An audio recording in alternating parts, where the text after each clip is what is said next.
गोपी जनवल्लभ गिरिवरधारी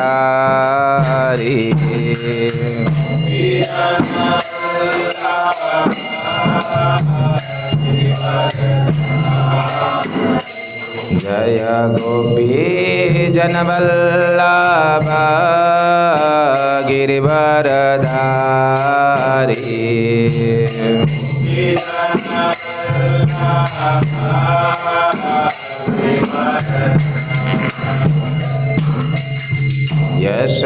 यशोदानंदन व्रज जनरंजन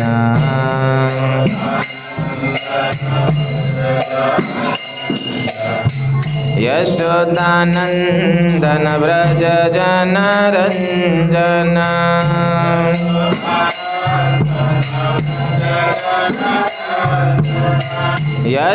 यशोदानंदन व्रज जनरंजन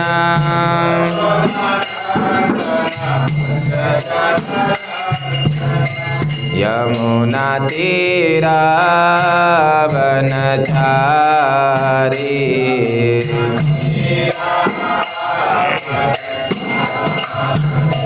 यमुना तीरा वनचारी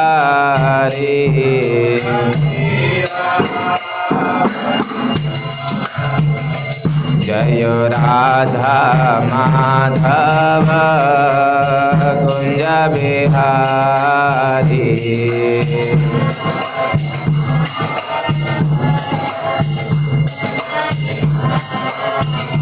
जय राधा माधव कुंज बिहारी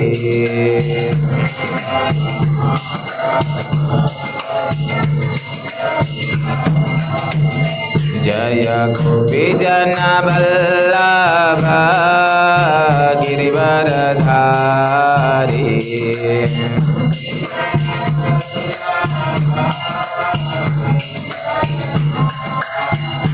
जय गोपी जनवल्लभ गिरिवरधारी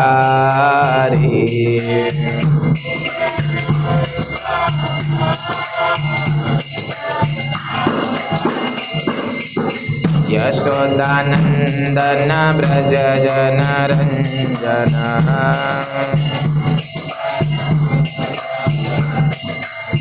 यशोदानंदन व्रज जनरंजन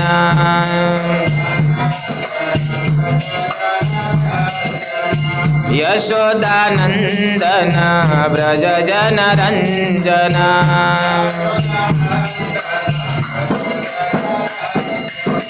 यमुना तीरा वनचारी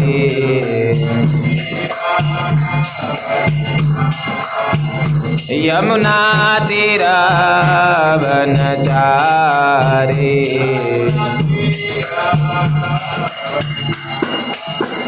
जय राधा माधव कुंज बिहारी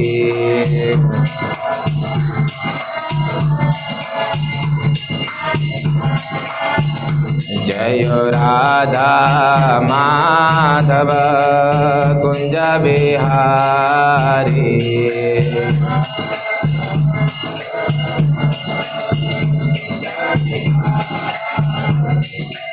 कृष्ण हरे कृष्ण कृष्ण कृष्ण हरे हरे हरे राम राम राम हरे हरे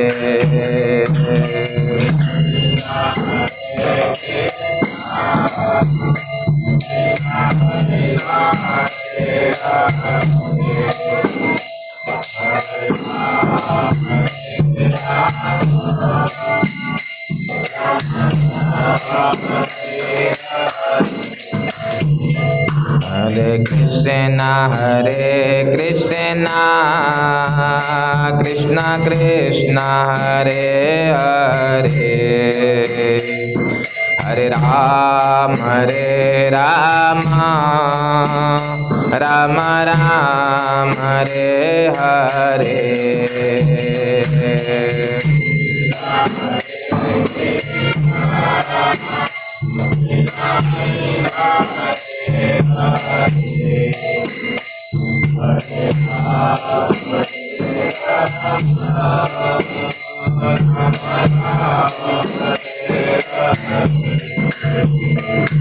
हरे कृष्णा कृष्णा कृष्णा हरे हरे, हरे राम राम राम हरे हरे।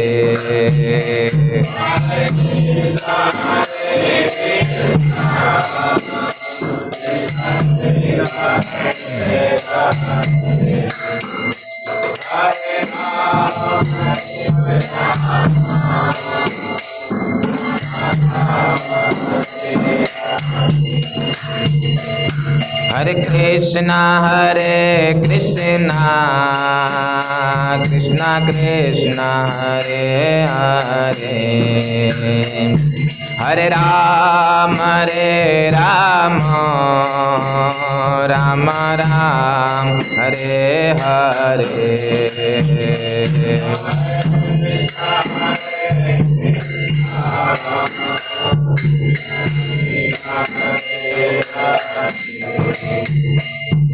हरे राम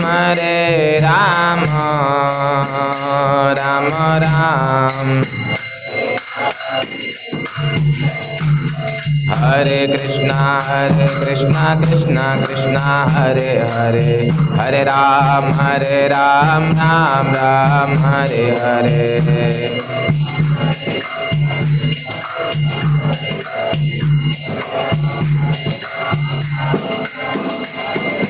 हरे कृष्णा कृष्णा कृष्णा हरे हरे, हरे राम राम राम हरे हरे।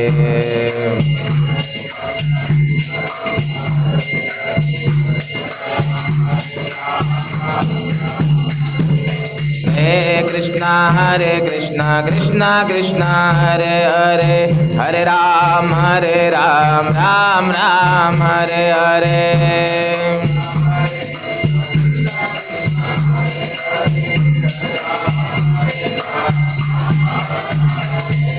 हरे कृष्णा कृष्णा हरे हरे, हरे राम राम राम हरे हरे।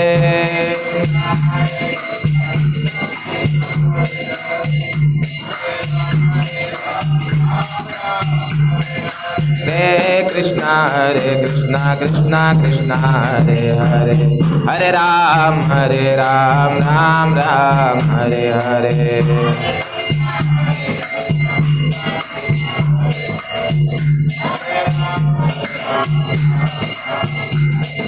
हरे कृष्णा कृष्णा कृष्णा हरे हरे, हरे राम राम राम हरे हरे।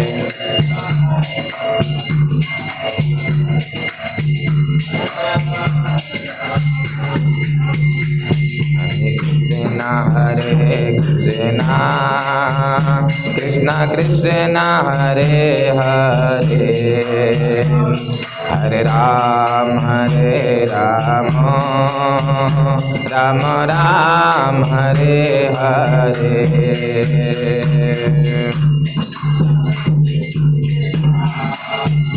कृष्णा कृष्णा हरे हरे, हरे Ram Ram Ram Hare Krishna Krishna Krishna Hare Hare Hare Ram Ram Ram Hare Hare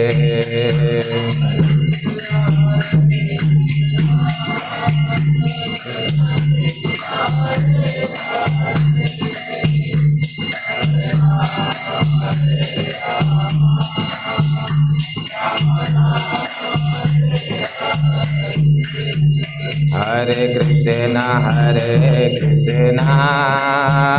Krishna Krishna Hare Hare Hare Ram Ram Ram Hare Hare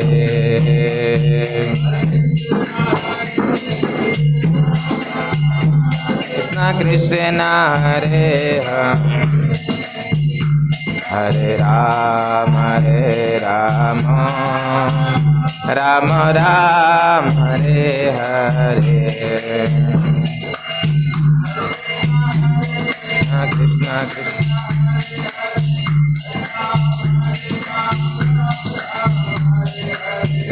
Krishna Hare Krishna Krishna Krishna Hare Hare Hare Ram Ram Ram Hare Hare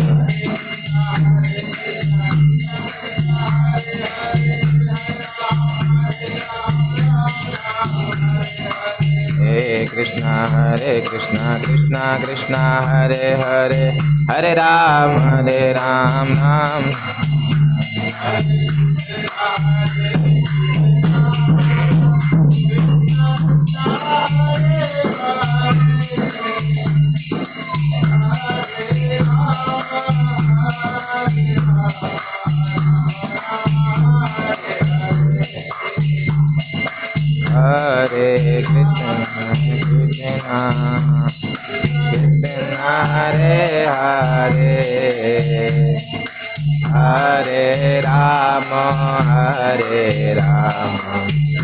Ram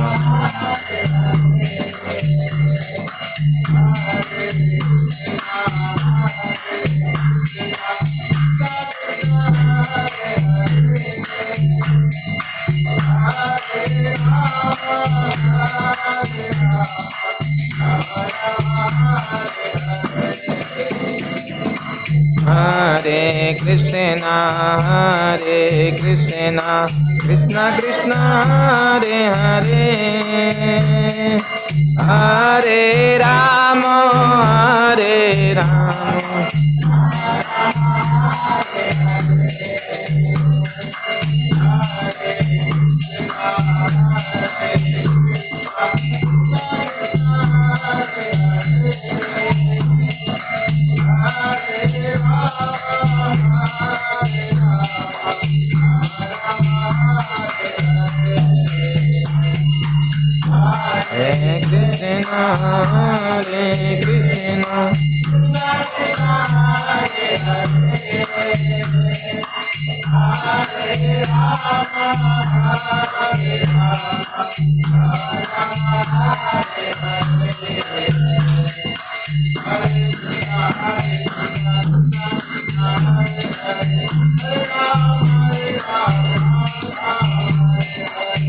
Hare Krishna Krishna Krishna Hare Hare Hare Ram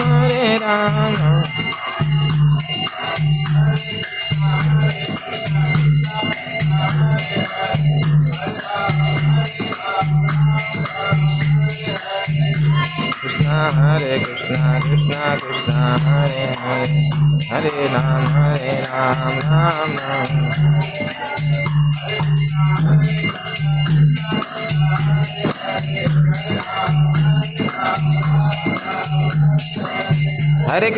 Hare Krishna Krishna Hare Hare Hare Ram Ram Hare Hare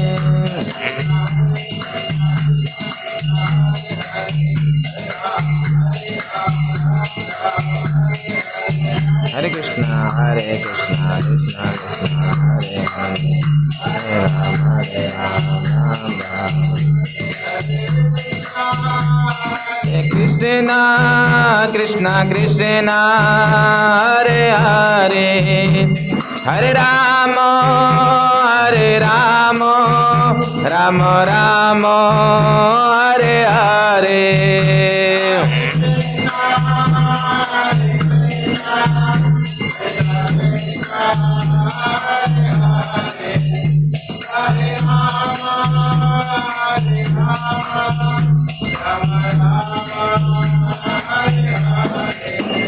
हरे कृष्ण कृष्ण कृष्ण हरे हरे हरे राम राम राम हरे हरे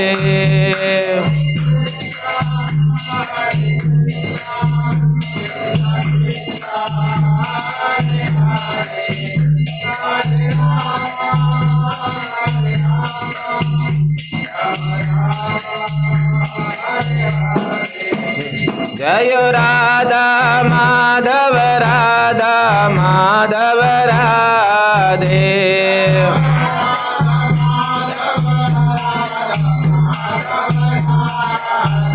जय राधा गिरधारी राधे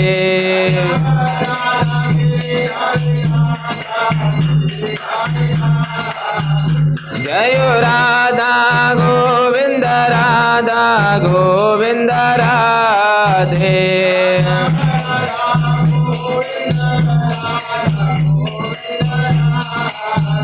जय जगन्नाथ बलदेवा जय सुभद्रा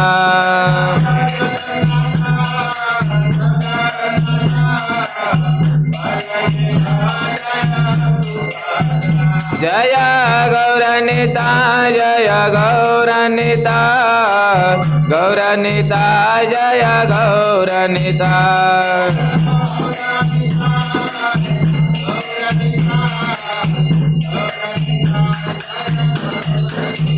जय जय प्रभुपाद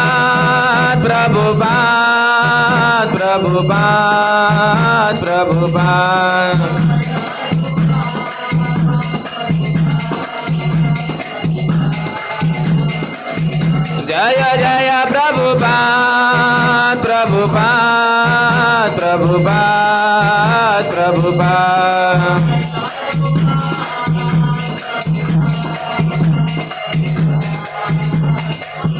नित्य गौर हरि बोल हरि बोल हरि बोल हरि बोल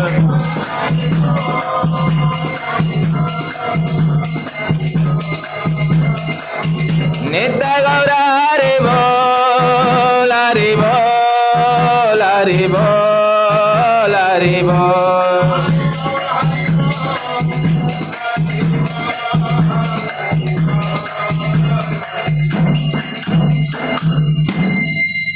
श्रील प्रभुपाद की जय। श्री राधा माधव की जय। श्री राधा गिरधारी की जय। श्री राधा गोविंद देव की जय। श्रील प्रभुपाद की जय। श्रीमद् भगवद गीता की जय।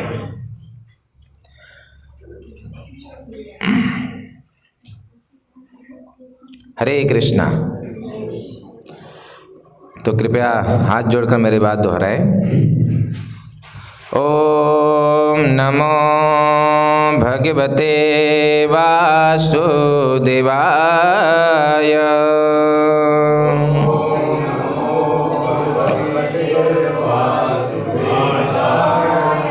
ओम नमो भगवते वासुदेवाय।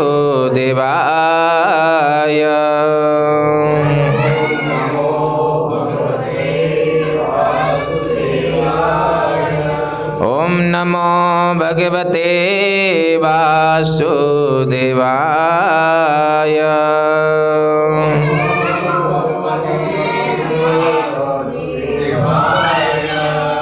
अभी आपके हाथ में जो पेपर है उसमें मंगलाचरण लिखा हुआ है, तो आप उसको साथ में पढ़िए, ठीक है, मेरे साथ में। उमज्ञानतिमिरान्धस्य ज्ञानञ्जनशलाकया चक्षुरुन्मीलितं येन तस्मै श्रीगुरवे नमः। श्रीचैतन्यमनोभीष्टं स्थापितं येन भूतले स्वयं रूपकदा मह्यं ददाति स्वपदान्तिकम्। वन्देऽहं श्रीगुरुर्श्रीयुतपदकमलं श्रीगुरुन् वैष्णवांश्च श्रीरूपं साग्रजातं सहगणा रघुनाथान्वितं तं सजीवं सावद्वैतं सावधूतं परिजनसहितं कृष्णचैतन्यदेवं श्रीराधाकृष्णपादां सहगणा ललिता श्रीविशाखान्वितांश्च नमो ॐ विष्णुपादाय कृष्णप्रेष्ठाय भूतले श्रीमते भक्तिवेदान्त स्वामिन् इति नामिने। नमस्ते सारस्वते देवे गौरवाणी प्रचारिणे निर्विशेष शून्यवादी पाश्चात्यदेशतारिणे। हे कृष्ण करुणा सिन्धो दीनबन्धो जगत्पते गोपेश गोपिकान्त राधाकान्त नमोऽस्तुते। तप्त काञ्चन गौराङ्गी राधे वृन्दावनेश्वरी वृषभानुसुते देवी प्रणमामि हरिप्रिये। वाञ्छाकल्पतरुभ्यश्च कृपा सिन्धुभ्य एव च पतितानां पावनेभ्यो वैष्णवेभ्यो नमो नमः। जय श्री कृष्ण चैतन्य प्रभो नित्यानंद श्री अद्वैत गदाधर श्रीवासादि गौर भक्तविंद। हरे कृष्णा कृष्णा कृष्णा हरे हरे हरे राम राम राम हरे हरे हरे कृष्णा कृष्णा कृष्णा हरे हरे हरे राम राम राम हरे हरे हरे कृष्णा कृष्णा कृष्णा हरे हरे हरे राम राम राम हरे हरे। आराध्यो भगवान् ब्रजेश तनय तद्धाम वृन्दावनं रम्या काचिदुपासना व्रजवधूं वर्गेण या कल्पिता। श्रीमद्भागवतं प्रमाणमलं प्रेमापुमार्थो महान् श्रीचैतन्यमहाप्रभु प्रभुर्मतमिदं तत्रादरो न परम्। श्रीचैतन्यमहाप्रभुर्मतमिदं तत्रादरो न परम्। गुरवे गौरचन्द्राय राधिकाय तदालये कृष्णाय कृष्णभक्ताय तद्भक्ताय नमो नमः।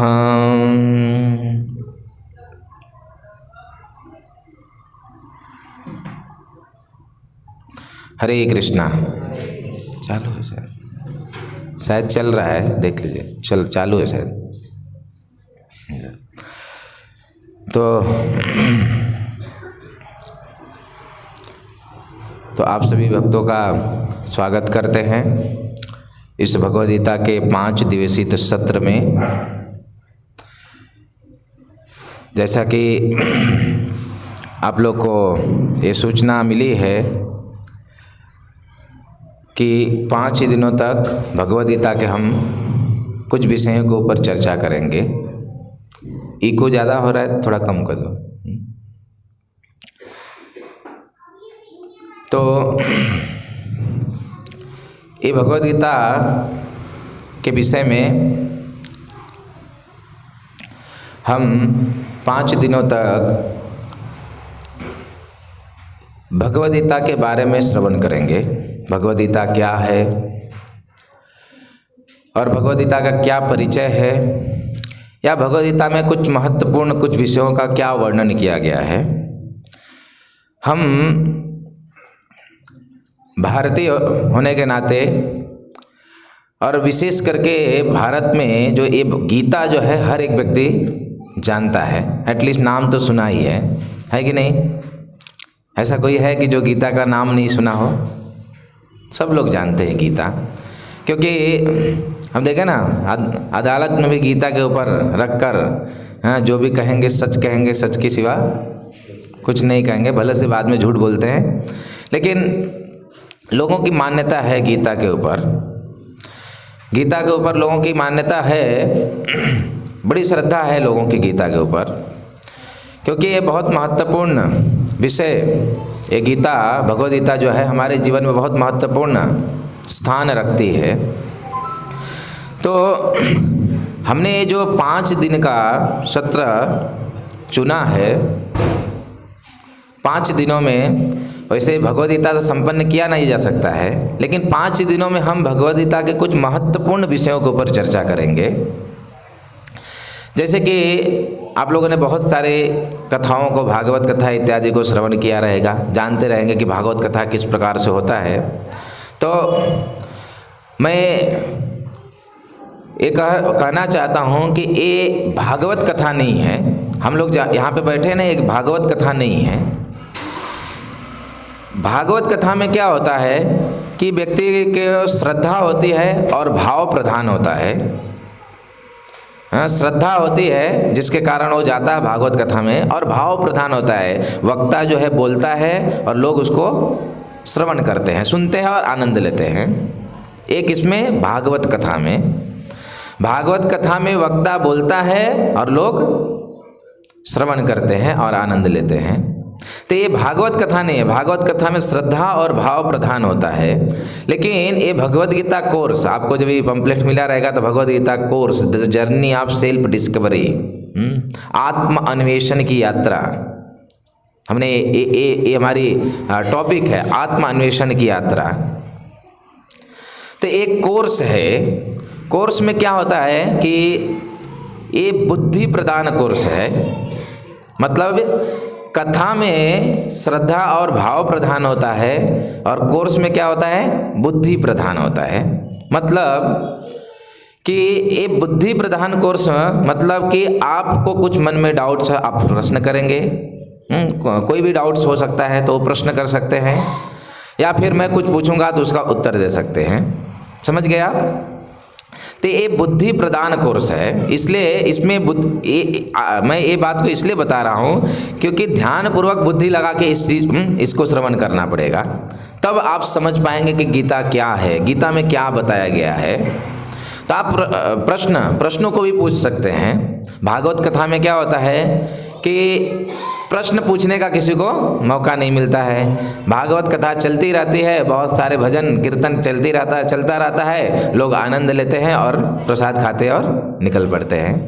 बट एक गीता है, गीता को हम समझने के लिए यहाँ पे बैठे हुए हैं। तो यहाँ पे जो हमारा बुद्धि जो है वो प्रधान है, तो ये बुद्धि प्रधान कोर्स है। आपके मन में कोई भी प्रश्न, कोई भी डाउट हो, आप पूछ सकते हैं और कभी भी पूछ सकते हैं। या तो कथा ये प्रवचन खत्म होने के बाद पूछ सकते हैं, या तो फिर मैं बीच में बोलूँगा कि अगर कोई आपका प्रश्न है तो पूछिए।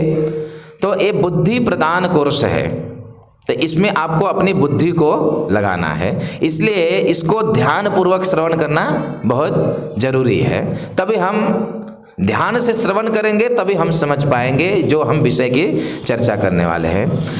तो हम भगवद गीता के विषय में यहाँ पे सुनने और समझने के लिए बैठे हुए हैं। तो भगवद गीता जो कि जिसमें कि 18 अध्याय है, भगवद गीता को भगवान कृष्ण ने कहाँ पे बताया? कुरुक्षेत्र के युद्ध स्थल में, महाभारत के युद्ध स्थल में भगवान ने एक गीता का ज्ञान दिया अर्जुन को माध्यम बनाकर। वैसे अर्जुन तो केवल माध्यम था, उनके माध्यम से वो क्या किए, हम सभी को उपदेश दिया। एक मैनुअल बुक है गीता, जो है एक मैनुअल बुक है। इस जीवन, मनुष्य जीवन को कैसे चलाना है उसके लिए इसमें सारी बातों को बताया है भगवान कृष्ण ने। तो भगवद गीता जिसमें 18 अध्याय हैं, 18 अध्याय हैं, और ये जो विषय है एक्चुअली बहुत गहरा है। भगवद गीता का विषय जो है ना बहुत गहरा है, लेकिन उस गहरे विषय को भी हम कुछ दिनों में, 5 दिनों में उन गहरे विषय को भी हम थोड़ा समझने का प्रयास करेंगे। इसके लिए हमको बुद्धि लगा के श्रवण करना है। ध्यान पूर्वक जब श्रवण करेंगे तो निश्चित रूप से ये जो गहरा विषय है, कहते हैं गीता जो है सागर के समान है, लेकिन अभी इतना बड़ा गीता है, उसको तो समझने के लिए काफ़ी समय लगेगा। लेकिन हमारे पास समय कितना है, हमने 5 दिन चुना है। तो ये 5 दिनों में उस सागर रूपी गीता को हम गागर में भरने का प्रयास करेंगे। एक प्रयास, छोटा सा प्रयास, उसको समझने का प्रयास करेंगे कि गीता में क्या विषय, कुछ किन विषयों के ऊपर चर्चा हुई है, ये हमारे जीवन में किस प्रकार से, हमारे जीवन में हमको किस प्रकार से उसको अपनाना है। 3 बातों को आप समझे। तो गीता में जो है 18 अध्याय और 700 श्लोक है। आप ध्यान रखिएगा, 18 अध्याय गीता में और 700 श्लोक है।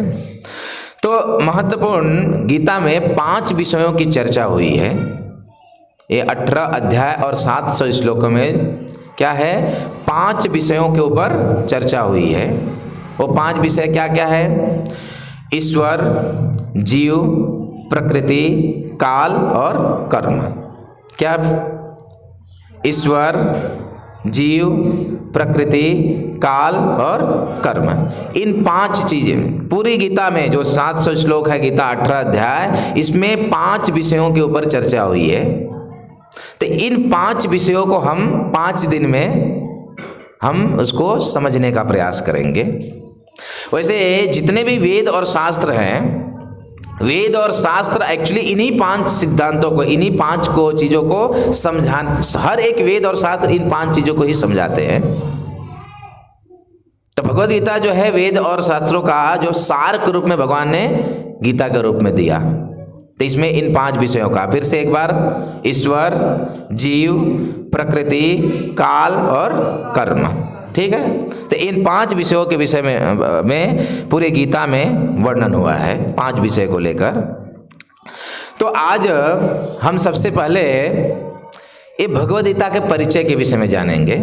आज का हमारा जो टॉपिक रहेगा भगवद गीता का परिचय। भगवद गीता क्या है, हमको इसको क्यों सुनना है, या हमको इसको क्यों अपने जीवन में उतारना है, या किसने लिखा, ये क्या है, सारी बातों को लेकर कितना जरूरी है हमारे जीवन में, इन सारी बातों को लेकर हम आज चर्चा करेंगे। तो आज हम चर्चा करेंगे भगवद गीता के परिचय के विषय में। भगवद गीता क्या है, क्यों बहुत जरूरी है एक मनुष्य के जीवन में, इसको कौन लिखा, इसको कौन बोला और क्यों हमारे जीवन के लिए बहुत जरूरी है, इन सारी बातों को हम लेकर आज जो है चर्चा करेंगे। तो देखिए, चर्चा करने से पहले मैं पहले ही बताया कि ये बुद्धि प्रदान कोर्स है, यहाँ पे बुद्धि को लगाया जाता है। हाँ, भगवद गीता कोर्स में अपनी बुद्धि को लगाना है, यूज करना है अपनी बुद्धि को। तो अभी हम जिन विषयों को, ये 5 जो विषय है समझने जा रहे हैं, तो अब बिल्कुल अपने माइंड को जो है एकदम क्लीन कर देना है। अभी बहुत सारी बातों को, दिन भर के जो भी घटना घटी है, घर में क्या हो रहा है, इस सारे चीज़ों को अभी कुछ समय के लिए क्या करना है, भूल जाना है। 1 घंटा 1-1.5 घंटा जो हम बैठेंगे यहाँ पे, हमको भूल जाना है अभी कि अभी दिन भर क्या चला था। एकदम क्लीन माइंड, एकदम क्लीन कर देंगे तो अच्छी तरह से इसको समझ पाएंगे। नहीं तो फिर क्या है, बीच बीच में वो रिफ्लेक्ट होता रहेगा। आपको मालूम है कि पहले के समय में, अभी तो ऐसा ये ज़माना चला गया, पहले के समय में गाना लोग बजाते थे ना, एक कैसेट होता था, उसमें रील चलते थे, है कि नहीं, रील चलता था ना। नया कैसेट, नया गाना है तो लोग नया कैसेट लेके आते थे और गाना को बजाते थे। कुछ दिन बाद वो जब गाना से कंटाल जाते थे, नया गाना आता था, तो क्या करते थे लोग, उसी कैसेट को लेके जाते थे और उसको क्या करते, रीफिलिंग करते थे। याद है किसी को, ऐसा करते थे ना।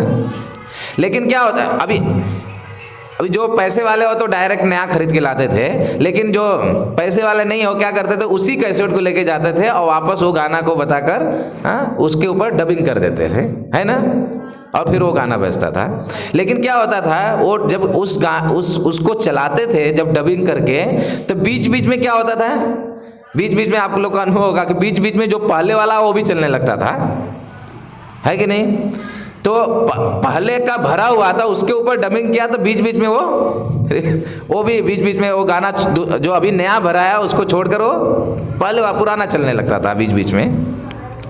तो इसलिए ये मैं बात उदाहरण इसलिए बता रहा हूँ कि अगर हम अपने माइंड में बहुत सारी बातों को, चिंता को लेकर इधर उधर माइंड को लगाएंगे तो क्या होगा, ये इतना समझ में नहीं आएगा, है ना।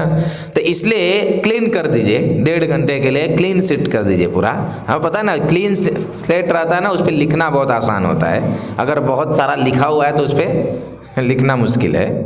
तो 1-1.5 घंटे के लिए अपना माइंड जो है केंद्रित कर लीजिए। तो हम अभी ये भगवद गीता का जब हम शुरुआत करते हैं तो एक बहुत सुंदर प्रश्न से करते हैं। गीता का जो शुरुआत, इस कोर्स का शुरुआत जो है एक प्रश्न से करते हैं। तो मैं आपको लोगों को एक प्रश्न करूंगा, उस प्रश्न का उत्तर देना है आप लोग को। तो जैसे कि हमने लगभग 1 महीने पहले ये जो गीता कोर्स करने का प्लान किया। कितना, 1 महीने पहले प्लान हुआ है। लगभग हमने कुछ पंपलेट्स भी छापे, लगभग 300-400 पंपलेट छापे हमने, लोगों को पंपलेट भी दिया गया। और मंदिर में हर संडे को इतने सारे लोग आते हैं, वहाँ पे अनाउंसमेंट भी हमने किया, है कि नहीं। काफ़ी लोग को इन्फॉर्मेशन दिया गया, लगभग 300 पंपलेट छापा गया और 3 हफ्ते से मंदिर में अनाउंस करके लोगों को इन्फॉर्मेशन दिया गया।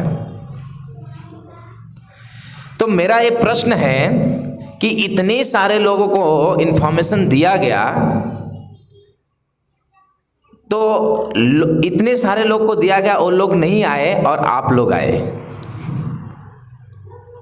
तो क्या ऐसा चीज है जो कि आप लोग को यहाँ पे खींच के लाया और बाकी, क्योंकि इन्फॉर्मेशन सबको दिया गया है, इतने सारे लोग को दिया गया, तो क्या ऐसा चीज है जो कि वो दूसरे लोगों में जिनको इन्फॉर्मेशन जो नहीं आए हैं उनमें नहीं है और आप में है। आप प्रश्न समझे, आप यहाँ पे क्यों आए। इन्फॉर्मेशन हमने भी बहुत सारे लोग को दिया, 300 लोगों को दिया, इतना अनाउंसमेंट भी किया, लेकिन यहाँ पे कुछ लोग यहाँ पे बैठे। तो आप के अंदर ऐसी क्या चीज़ है जो आपको यहाँ पे लाने पे मजबूर किया और बाकी लोग को नहीं किया। कोई बताइए, आप बताइए।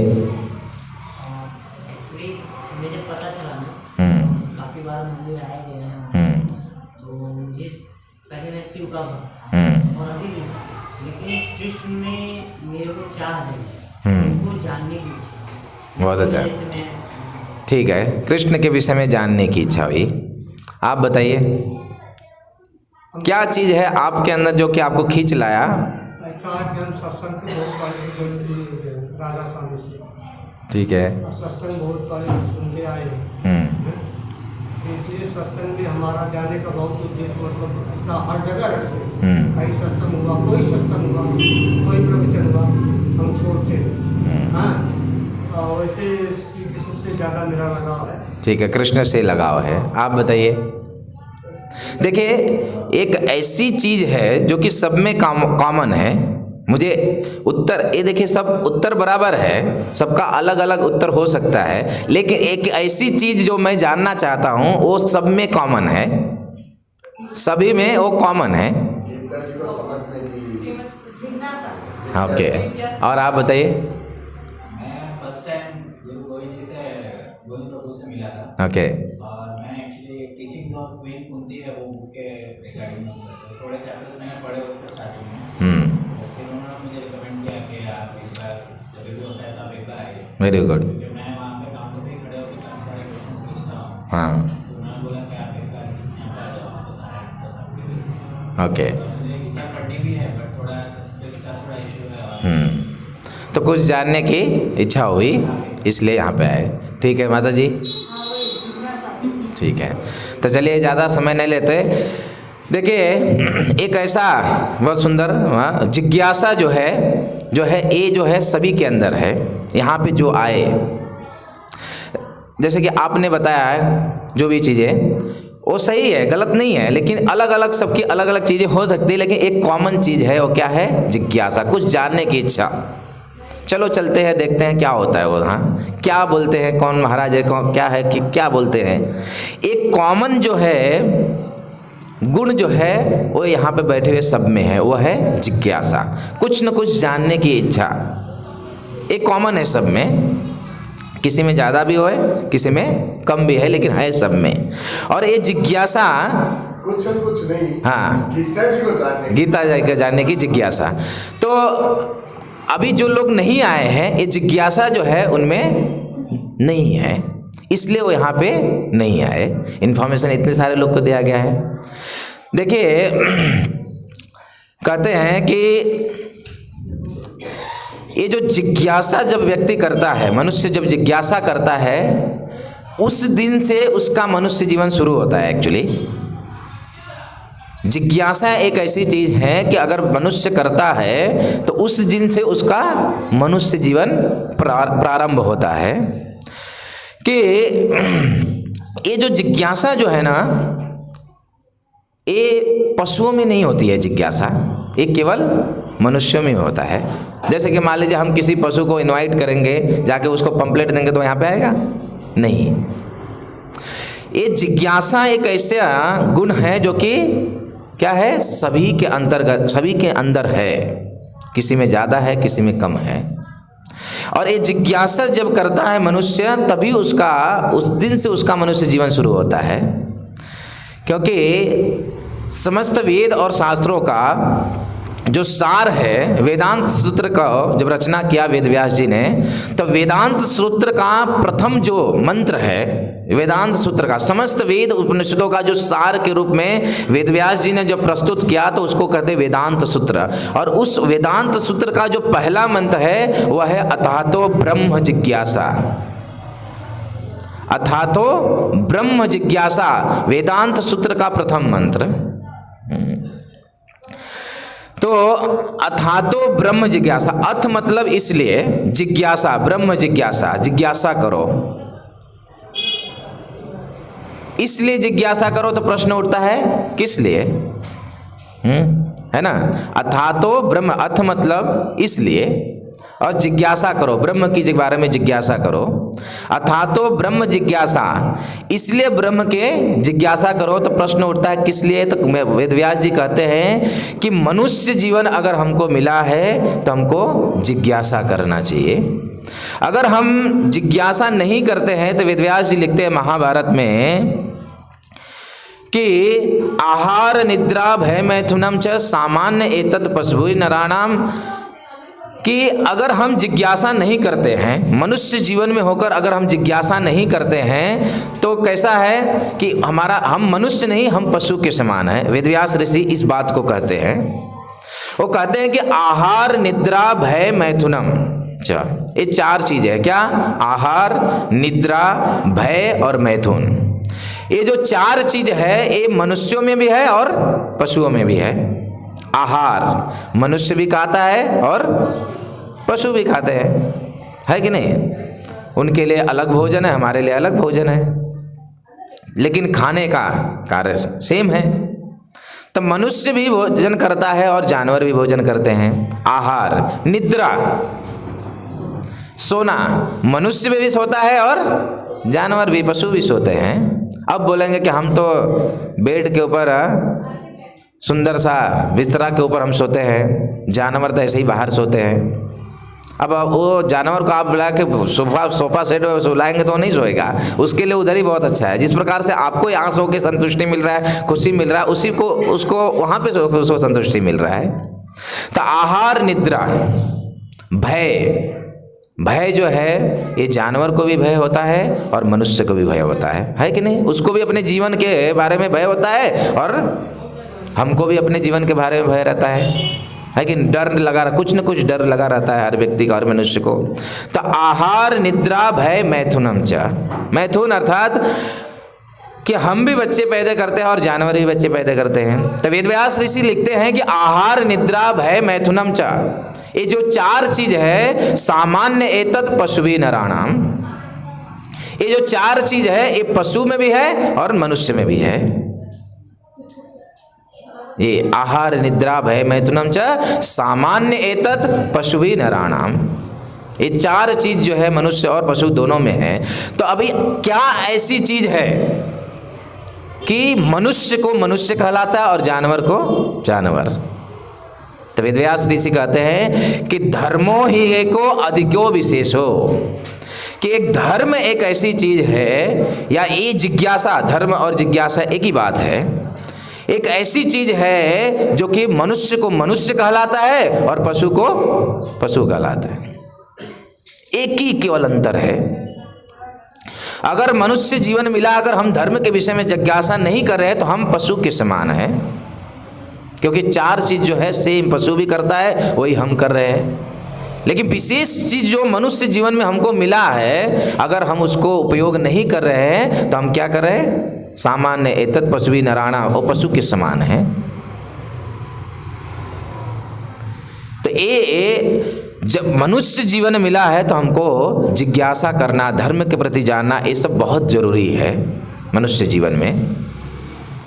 वेदव्यास ऋषि कहते हैं कि एषाम न विद्या न तपो न दानम ज्ञानम न शीलम न गुणो न धर्मम ते मृत्युलोके भूरि भार भूता मनुष्य रूपेण मृगाण चरन्ति। कहते हैं कि अगर व्यक्ति को मनुष्य का जीवन मिला है तो एषाम न विद्या, अगर वो विद्या को अर्जन नहीं करता है मनुष्य जीवन में, एषाम न विद्या न तपो न दानम, ना तो तप करता है न तो दान करता है, एषाम न विद्या न तपो न दानम ज्ञानम न शीलम न गुणो न धर्म, उस अपने अंदर गुणों को अर्जन नहीं करता है, तो कहते हैं ते मृत्युलोके भूरि भार भूता।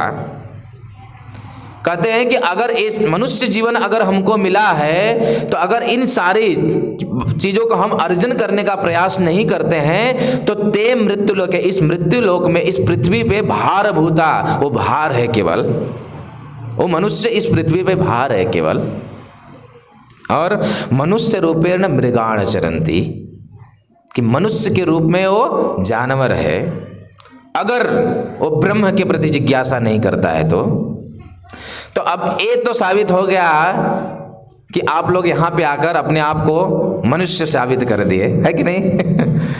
तो ये बातें जो है जिज्ञासा के विषय में वेदव्यास ऋषि बड़ी सुंदर बात को बताते हैं।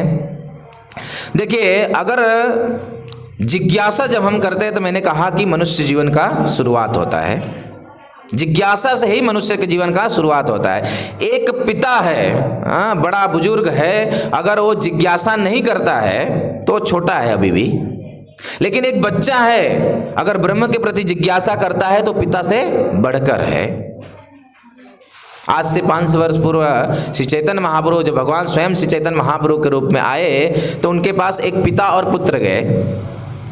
तो चैतन्य महाप्रभु पूछते हैं वो पिता को कि इसमें से बाप कौन है, बेटा कौन है।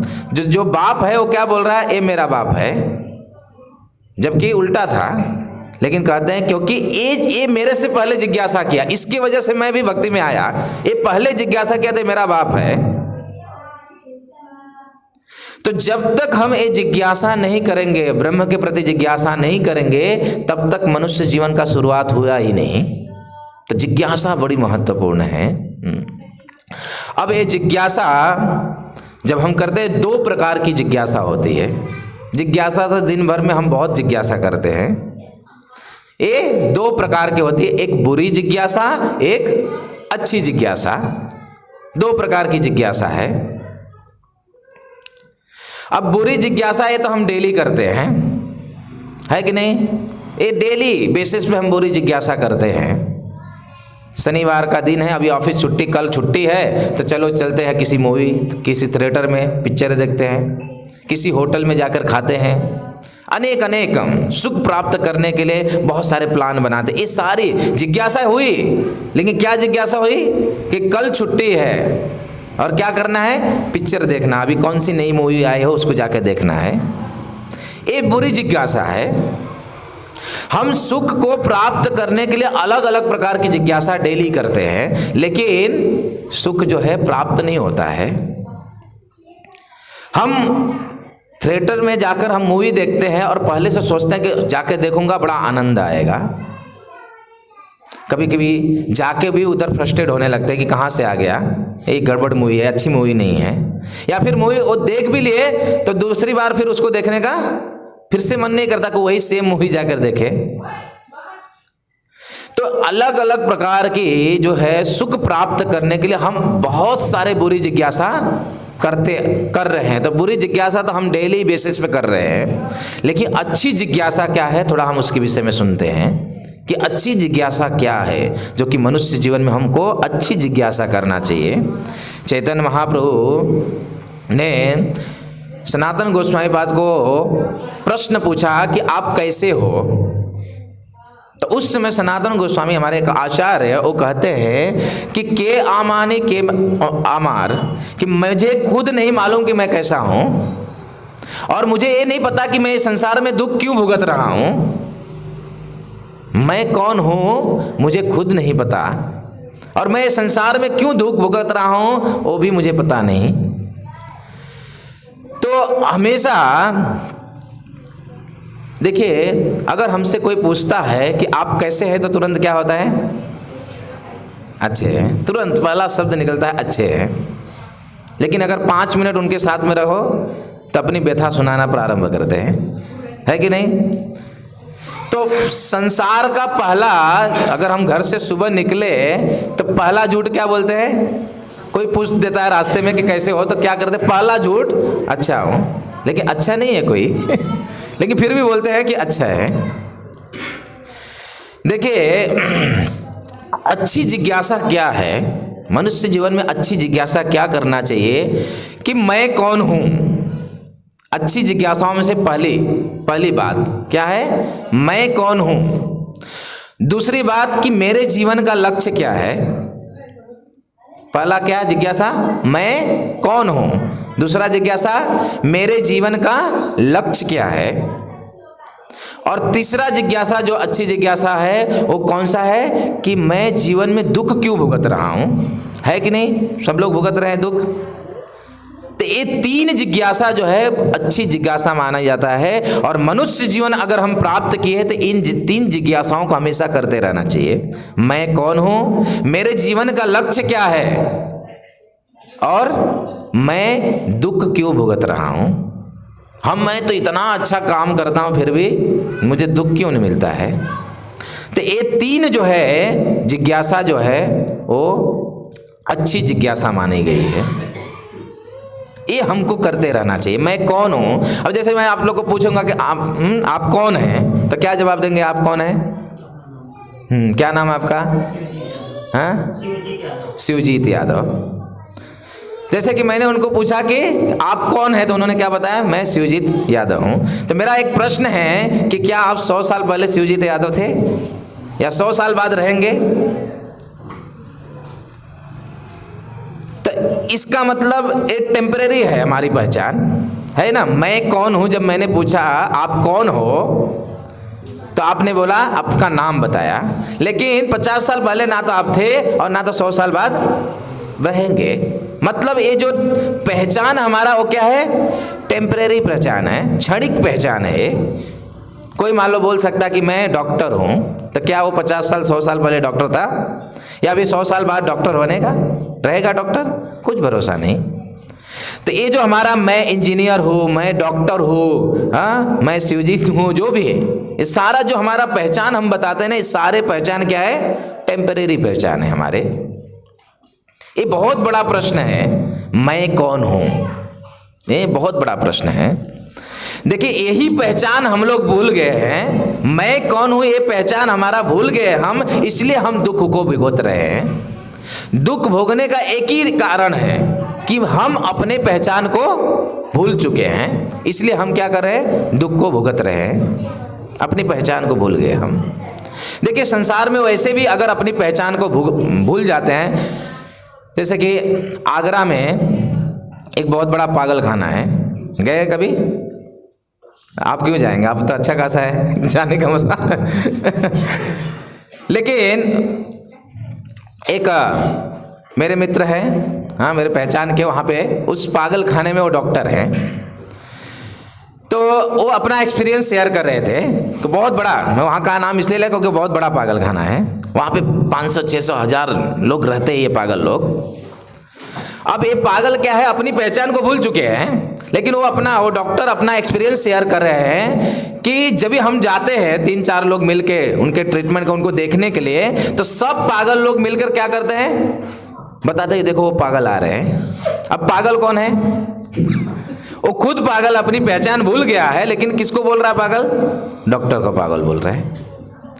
तो हमारा ये जो दुख का कारण है ना, इस संसार में दुख का हमारी पहचान हम भूल चुके हैं। बॉम्बे के लोकल ट्रेन में कभी गए हैं? कोई गए हैं?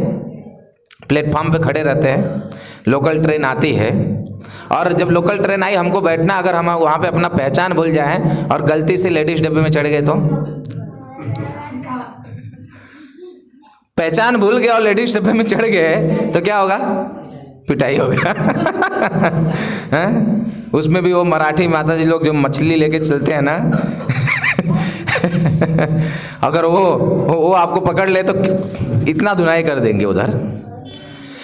तो हम जब अपनी पहचान को भूल जाते तो वहाँ पे हम दुख भुगतने लगते हैं। अभी मैं कौन हूँ, ये बहुत बड़ा प्रश्न है। ये मैं अपनी पहचान जब हम भूल जाते हैं तो हम वहाँ पे दुख को भुगतना शुरू हो जाता है हमारा।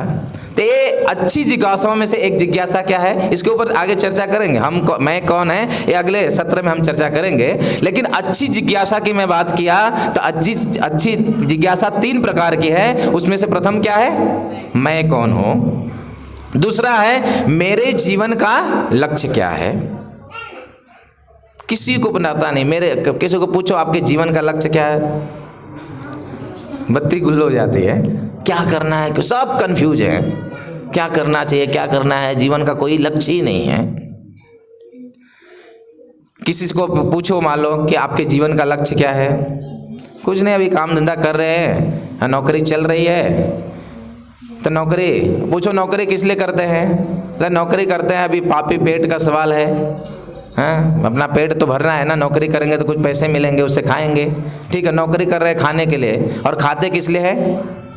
हाँ, जीने के लिए। और जीते क्यों है?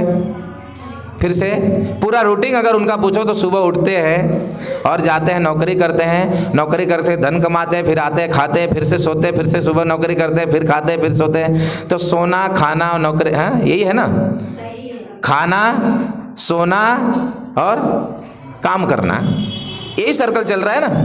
क्या जीवन का उद्देश्य यही है, केवल खाना पीना सोना? उसमें फिर कोई रोग हो गया तो कुछ योग करेंगे, हॉस्पिटल जाएंगे, योगा करेंगे और स्वस्थ होंगे, फिर से क्या करेंगे, भोग करेंगे। योगा, रोगा और भोगा, यही सर्कल चल रहा है। योग करेंगे, भोग करेंगे और भोग से फिर से रोग उत्पन्न होगा, क्या होगा, फिर से योगा करेंगे, तो योगा, रोगा, भोगा, यही चल रहा है सर्कल पूरा। तो हमारे जीवन का क्या उद्देश्य है?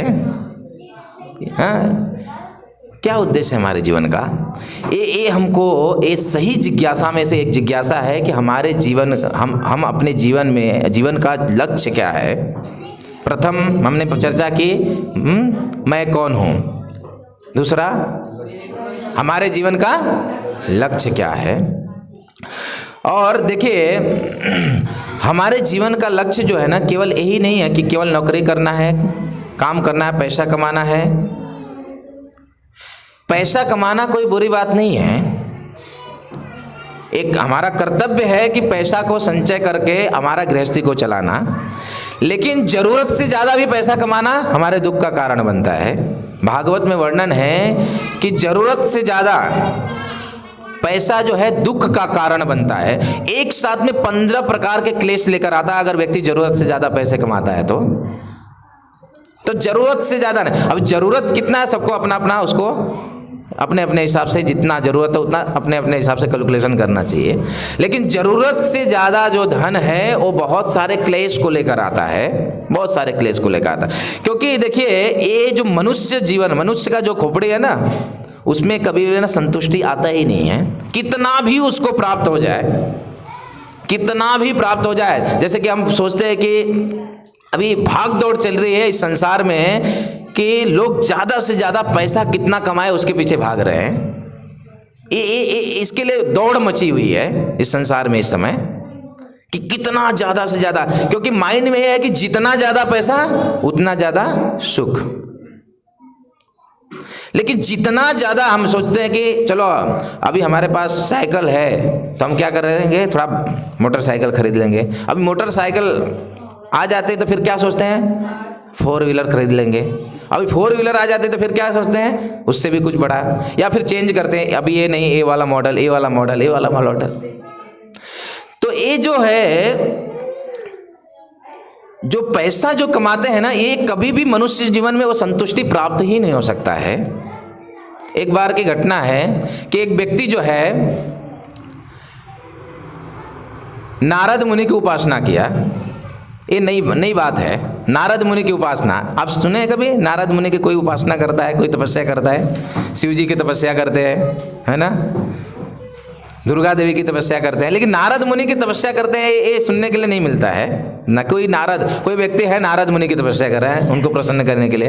अब ये व्यक्ति नारद मुनि की तपस्या, नारद मुनि को प्रसन्न करने के लिए घोर तपस्या किया और नारद मुनि प्रसन्न हुए, भाई मेरी तपस्या बहुत, कोई तो एक मेरा भक्त मिला, तपस्या करा। नारद मुनि उसके सामने प्रकट हो गए, बोले बताओ क्या चाहिए तुमको। तो उसने बोला कि नारद मुनि मुझे कुछ धन चाहिए, मैं इसलिए आपकी तपस्या किया, आपको प्रसन्न किया।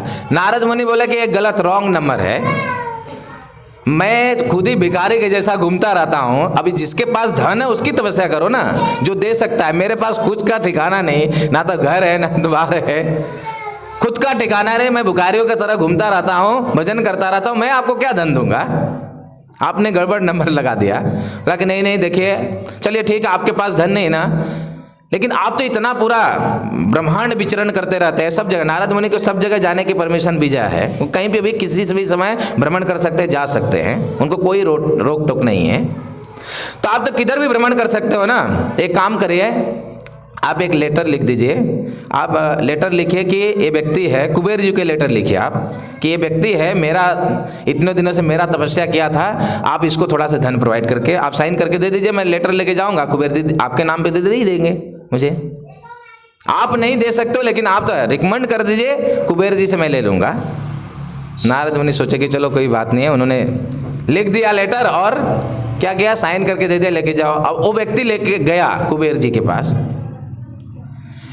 अब कुबेर जी को बताया कि देखो नारद मुनि को मैंने प्रसन्न किया हूँ और नारद मुनि ने आपसे धन लेने के लिए कहा है, तो हमको कुछ धन दे दीजिए। कुबेर जी बोले ठीक है। देखे तो नारद मुनि का सिग्नेचर है भाई, तो अब तक देना तो पड़ेगा। तो कुबेर जी ने अपने अनुचरों को कह दिया कि इसको देखो कितना चाहिए धन। अभी कुबेर जी के पास धन की कमी तो है नहीं, वो तो कुबेर भंडार है पूरा धन का उनके पास। तो अपने अनुचरों को कह दिया देखो इसको कितना चाहिए बताओ। तो उसने बोला कुछ नहीं, मेरे पास कटोरा है, पात्र है, इस पात्र में आप डाल दीजिए। तो कुबेर जी बोले इतना छोटा सा पात्र, ठीक है। अनुचरों को बोल दिया इसको दे दो, अपने गोडाउन से निकाल के दे दो जिसको जितना चाहिए इसके अंदर, बोल के चले गए। अब उनके अनुचर लोग उस पात्र में धन को डालने लगे।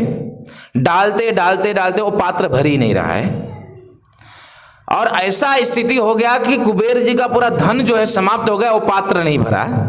अब बताइए कुबेर जी का धन कितनी संपत्ति कुबेर जी के पास, उस पात्र में डालते डालते थक गए सब लोग, खत्म हो गया और उसका पात्र जो है नहीं भरा। और मैसेज दिया गया कुबेर के पास कि एक कैसा पात्र लेके आया है, ये भर ही नहीं रहा है। अब कुबेर जी क्या बात कर रहे हो, तो इतना छोटा सा पात्र, बोला हाँ उसी में डाल रहे हैं हम कब से, वो भर ही नहीं रहा है और हमारा गोडाउन खाली हो गया है। कुबेर जी भाग के आए, ऐसा कौन क्या लेके आया है ऐसा। जाके कुबेर जी ने देखा और नारद मुनि को फोन लगाया, कैसे आदमी को भेज दिया इधर ऐसा पात्र लेकर आया कि भरी नहीं आया। नारद भी सोच में पड़ गए कि कौन सा पात्र। नारद भी तुरंत वहां पे पहुंचे, उन्होंने पहुंच के देखा कि कौन सा पात्र लेकर आया। जब नारद मुनि उस पात्र को देखे तो उन्होंने देखा कि मनुष्य की खोपड़ी है जो कभी भरती ही नहीं है। ये मनुष्य का जो दिमाग है ना, जो कभी भी नहीं भरता है। आप कितना भी धन संपत्ति अर्जित कर लो, कभी भी आपको संतुष्टि नहीं प्राप्त होगा। कितना भी बड़े से बड़े रिच व्यक्ति है उनके पास जाइए, उनसे पूछिए, उनके पास बैठिए। हम मिलते हैं बैठते इसलिए मैं बात को बता रहा हूं पूरा अनुभव के साथ। दिखने में लग सकता है कि उसके पास बड़ा गाड़ी मोटर बंगलो है, लेकिन अंदर संतुष्टि नहीं है, सुख नहीं है अंदर। धन संपत्ति हमको कभी भी सुखी कर ही नहीं सकता है। कभी भी धन संपत्ति से हम जो सोच है ना, एक बहुत गलत सोच है कि जीवन में जितना धन रहेगा उतना हमको सुख मिलेगा। वो गलत सोच है, ये सोच ही गलत है। कितना भी धन आ जाए व्यक्ति को कभी भी संतुष्ट नहीं हो सकता है और उसको दुख बना ही रहेगा। इसलिए जीवन का क्या लक्ष्य है, वो लक्ष्य लोग, मैं ये बात को इसलिए बताया कि लक्ष्य क्या बनाया लोग, पैसा एकत्रित करना। हमारे जीवन का लक्ष्य पैसा एकत्रित करना नहीं है। तो इस बात को पहले हमको समझना चाहिए कि मेरे जीवन का लक्ष्य क्या है। आगे हम इसकी भी चर्चा करेंगे, लेकिन अच्छी जिज्ञासा में से दूसरी जिज्ञासा क्या है, हमारे जीवन का लक्ष्य क्या है। और तीसरा जो है, मैं दुखी क्यों हूं, ये भी सबसे बड़ा प्रश्न है। मेरे जीवन में दुख क्यों है ना, हर एक व्यक्ति का प्रश्न है कि हम दुखी क्यों हैं। देखिए, व्यक्ति पूरा दिन मेहनत करता है एक चीज के पीछे, एक चीज प्राप्त करने के लिए। यहाँ पे आप जितने भी लोग बैठे हैं, हम पूरा दिन अगर किसी चीज के लिए मेहनत कर रहे हैं तो एक चीज प्राप्त करने के लिए मेहनत कर रहे हैं, वह है सुख। आनंद की खोज में सुख प्राप्त कर। आप बोलेंगे नहीं हम तो अपने परिवार की सेवा कर रहे हैं, तो परिवार की सेवा करके भी हमको सुख मिल रहा है, कुछ संतुष्टि मिल रहा है। तो हर एक व्यक्ति पूरा दिन मेहनत करता है केवल एक चीज के लिए, एक चीज प्राप्त करने के लिए, वह है सुख। लेकिन समस्या क्या है पता है, वो मिलता नहीं है उसको। पूरा दिन मेहनत किया सुख प्राप्त करने के लिए, मिला क्या, दुख। क्यों? हम अगर सुख प्राप्त करने के लिए अगर पूरा दिन मेहनत किए तो हमको सुख मिलना चाहिए, दुख क्यों प्राप्त हो रहा है। ये बात, ये तीसरी जिज्ञासा, अच्छी जिज्ञासा है, वह क्या है कि हम दुखी क्यों हैं। पूरा दिन अगर मेहनत करते हैं तो हमको सुख क्यों नहीं प्राप्त होता है। जैसे कि मान लीजिए एक बच्चा है, एक बच्चे की कहानी बताता हूँ। एक बच्चा है, अगर वो स्कूल जा रहा है, उसको आप पूछो कैसे हो, ठीक हो, सुखी हो, नहीं, ये क्या है कि अभी इतना लोड करके लेके जाना पड़ता है स्कूल और ड्रेस पहनना पड़ता है, पसंद नहीं है मुझे। इस प्रकार के कुछ न कुछ बातों को बोलेगा जो उसको पसंद नहीं है। हाँ, लेकिन मैं थोड़ा बड़ा होऊंगा, हाँ कॉलेज में जाऊंगा तो मैं सुखी हो जाऊंगा, है ना। एक बच्चा क्या सोच रहा है कि जल्दी से स्कूल से निकल के कॉलेज में जाए, उधर सुख मिलेगा हमको। अब कॉलेज में चला गया मान लो, अब वहाँ पे जाके पूछो कि अब कैसे हो, सुखी हो, तभी क्या जवाब आएगा, अरे मेरे फ्रेंड सर्कल है ना, बड़े अच्छे अच्छे कंपनी के जूते पहन के आते हैं, वो मोटरसाइकिल से आते हैं, कार से आते हैं, लेकिन मेरे पास नहीं है। वहाँ पे उसको समस्या। स्कूल से निकला, सोचा कॉलेज में जाके सुखी हो जाएंगे, लेकिन कॉलेज में जाने के बाद भी सुख नहीं मिला। अभी दूसरी इच्छा है, नहीं कॉलेज खत्म हो जाएगा मेरा और अच्छा से पढ़ाई कर लूँगा, डॉक्टर इंजीनियर बन जाऊँगा, उसके बाद सुखी हो जाऊँगा। अच्छा से पढ़ाई किया, डॉक्टर इंजीनियर बन गया, अब उसके पास जाके पूछो कि अब सुखी हो, तो क्या उत्तर आएगा, अरे पैसा तो कमा रहे हैं, लेकिन क्या है, लोग हमारे पैसे से प्रेम कर रहे हैं, मेरे से प्रेम करने वाला कोई नहीं है। जब भी सैलरी नहीं मिलता है तो घर में कोई पूछता तक नहीं है, पैसे है तो सब लोग पूछते हैं, पूरे रिलेटिव पैसे है तो सब रिलेशन वाले पास में आते हैं, सब लोग हालचाल पूछते हैं, लेकिन पैसा नहीं है तो कोई पूछता नहीं है। कोई मुझसे सच्चा प्रेम करने वाला चाहिए, तब वो शादी के ख्यालों में निकल पड़ता है कि मुझे कोई, मैं शादी हो जाएगा मेरा तो मेरे के साथ सच्चा प्रेम करेगी मेरी पत्नी, तब मैं सुखी हो जाऊंगा। अब चलो शादी भी हो गया, अब शादी हो गया तो उसके बाद 1 साल 2 साल के बाद जाके पूछे अब कैसे हो, सब सुखी हो, तो बोलने की जरूरत नहीं है ना। सबका एक्सपीरियंस अपना अपना एक्सपीरियंस है, और जिनका नहीं है वो पूछ सकते हैं बाद में।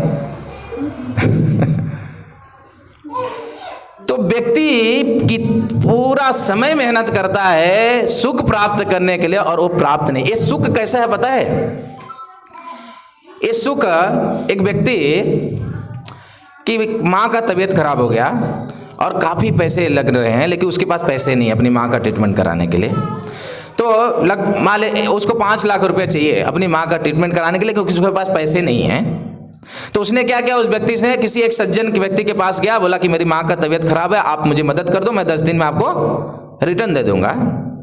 अब सज्जन बेचारे, माँ की तबीयत खराब है, उन्होंने मदद कर दिया, दे दिया पैसे, और वो उसने बोला कि 10 दिन के बाद रिटर्न कर दूंगा। अब सज्जन बेचारे 10 दिन तो बीत गया, अभी इतने सज्जन थे को 10 दिन के बाद नहीं गए बोलने के लिए। 10 दिन बीता, 20 दिन बीता, 30 दिन बीता, 1 महीना 1.5 महीना बीत गया। उसके बाद सोचे कि उसको थोड़ा रिमाइंडर कराता हूँ, भूल गया लगता है, सब ठीक हो गया उसका, अब तो क्या समस्या, दे देना चाहिए। तो गए उसके घर पे, 1 महीना के बाद वो सज्जन अपना पैसा वापस मांगने के लिए उस व्यक्ति के घर पे गए, और व्यक्ति दरवाज़ा खोला और उन्होंने बोला कि हमारा आपने 10 दिन बोला था, अभी काफ़ी महीने बीत चुके, आप पैसा रिटर्न कर दो। तो उस व्यक्ति ने जवाब दिया कि ठीक है, आप कल आइएगा, आपका पैसा लेके जाइएगा। अब सज्जन व्यक्ति कल वापस आए, तो उसने बोला कि आज नहीं हो पाया कहीं से अरेंजमेंट, एक काम करो आप कल आइए, कल वापस देता हूँ मैं आपको। दूसरे दिन फिर से वापस आए और उस व्यक्ति ने बोला कि आज भी नहीं हो पाया अरेंजमेंट, आप कल आइए। तो अब सज्जन व्यक्ति पूछे कि भाई देखो, अभी क्या भरोसा कि तुम कल वापस मुझे दे दोगे। बोला कि आपको विश्वास नहीं है तो कोई चिंता मत करो। दरवाजे पे उसने लिख दिया, आप कल आइएगा, आपका पैसा मिल जाएगा। अब वो सज्जन व्यक्ति फिर से आए दूसरे दिन, बोले कि लिख दिया अभी, देखो लिख दिया अभी टेंशन मत लो, कल आपको मिल जाएगा।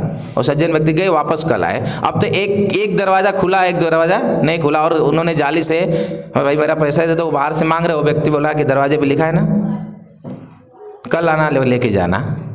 अब वो बार बार वही दरवाज़ा दिखा रहा है, लिखा हुआ है ना कल आके लेके जाना।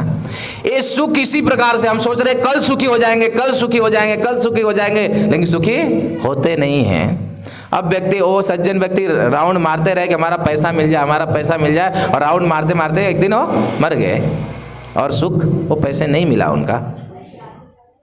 तो सुख जो है ना इसी प्रकार से, कल मिलेगा, अब मिलेगा, अब मिलेगा, ऐसा हमको लगता है, लेकिन मिलता नहीं है। ये सुख उस प्रकार से है जैसे कि आपने गधे को देखा है कि नहीं? देखने की जरूरत है कि हम गधे ही है सब। गधे को देखा है, धोबी अगर कपड़ा उसके ऊपर लोड करके लेके जाता है, धोबी क्या करता है, बड़ा दिमाग लगाता है। वो क्या करता है, गधे को गाजर बहुत पसंद है, तो क्या करता, अभी गधा बहुत वजन नहीं उठाता, मेहनत नहीं करता, तो धोबी क्या करता है कि गधे को गाजर देता है। कैसा देता है गाजर? उसके सर पे ऐसा लकड़ी बांध देता है और आगे गाजर लटका देता है। हाँ, अब ऐसा है, इधर उसका सर है, लकड़ी है, आगे नीचे गाजर लटका हुआ है। अब गधा क्या सोचता है, अब गाजर मिलेगा तो आगे बढ़ता है, अब मिलेगा आगे बढ़ता है, अब मिलेगा आगे बढ़ता है। हाँ, अब सुख मिल जाएगा और अब सुख मिल जाएगा, और थोड़ी देर चलूंगा अब सुख मिल जाएगा। क्या होता है, वो पूरा डेस्टिनेशन तक पहुंच जाता है और धोबी क्या करता है, डंडा निकालता है, गाजर रखता है और डंडे से मार के उसको भेज देता है, जाके चल। आप समझे मैं क्या बोल रहा हूँ? ये जो सुख है ना, अभी जैसे गधा सोच रहा है ना कि अभी अब गाजर मुझे मिल जाएगा, इसी प्रकार का ये सुख है। अब मिल जाएगा, अब वो मिल जाएगा करके, अब मिलेगा करके इतनी मेहनत करते हैं कि पूछिए मत उसको प्राप्त करने के लिए, लेकिन कभी भी प्राप्त नहीं हो पाता है। ये जो सुख है ना, पोस्ट डेटेड चेक के, मान लो कोई व्यक्ति ने आपको चेक दिया, उस पर डेट ही नहीं है, या तो फिर चेक दिया 1 महीने के बाद का डेट का दिया और आप इंतजार कर रहे हो 1 महीने के बाद ये 10 लाख रुपया मेरे अकाउंट में आ जाएगा, और आपने जब डाला तो क्या हुआ 1 महीना तक उस ख्यालों में कि 10 लाख मुझे मिलेगा, लेकिन क्या हुआ अंततः ये सुख जो है ना, व्यक्ति जिसके लिए दिन रात हम मेहनत कर रहे हैं, वो सुख व्यक्ति को प्राप्त नहीं हो पा रहा है। तो मैं क्यों दुखी हूं, ये बहुत बड़ा जिज्ञासा, अच्छी जिज्ञासाओं में से ये तीसरा जो जिज्ञासा है कि मैं दुख क्यों भुगत रहा हूं।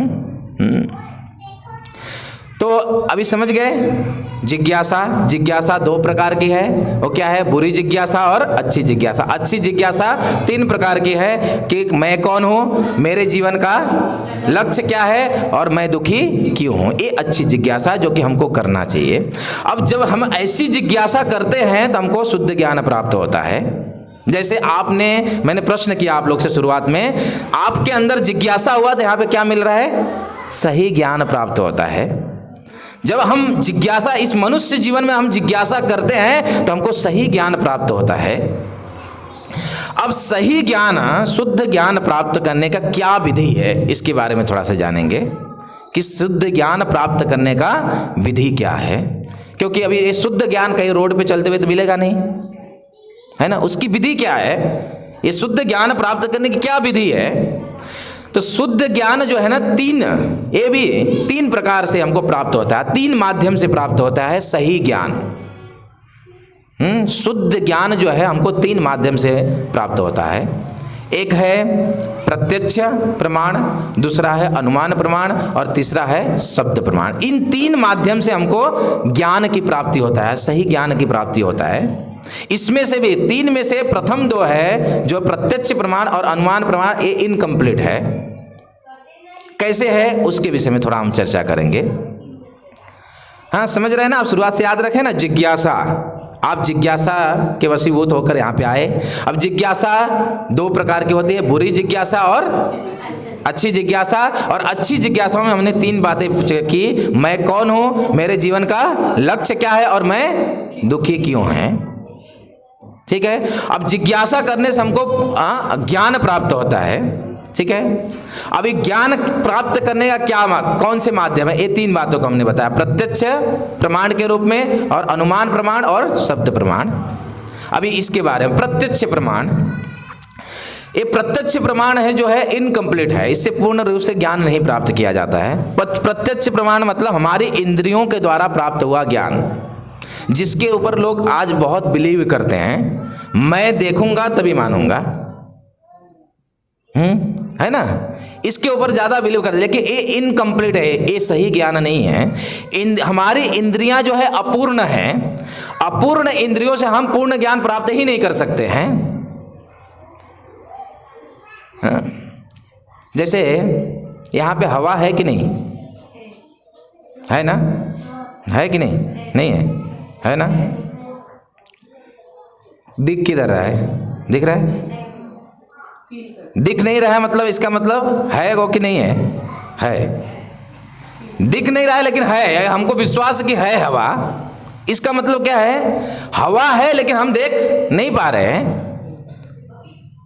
मतलब हमारी इंद्रियों से हम सही ज्ञान प्राप्त नहीं कर सकते हैं। जैसे कि हमारी इंद्रियां जो है इनकम्प्लीट है। जैसे कि मान लीजिए अभी यहाँ पे उजाला है, मान लो अभी लाइट चला गया और अंधेरा हो गया, अंधेरा हो गया, अचानक बहुत आवाज आने लगा, सर्प सर्प सर्प सर्प, सब लोग बौखला गए, सब लोग इधर उधर भागने लगे। तब तक लाइट आ गया। अब पता चला कि वो सर्प नहीं, हो रस्सी है। मतलब अंधेरे में हम रस्सी को भी सर्प मान बैठते हैं। मतलब हमारी इंद्रियां जो है अंधेरे में नहीं देख पा रही है, हमारी आंख जो है अंधेरे में नहीं देख पा रही है। सही ज्ञान प्राप्त हुआ, वो सर्प नहीं, वो क्या है, रस्सी था। लेकिन अंधेरा होने के नाते हमारे इंद्रियां उसको देख नहीं पाए। हम क्या समझ बैठे, रस्सी को सर्प समझ बैठे। तो ये जो प्रत्यक्ष प्रमाण है ये इनकम्प्लीट है। मतलब हम अपनी इंद्रियों से सही ज्ञान जो है प्राप्त नहीं कर सकते हैं। हम अपनी ये जो इंद्रियां हैं ना, जो हमारे, ये हमेशा हमको मोहग्रस्त करती रहती हैं, हमेशा मोहग्रस्त करती रहती हैं।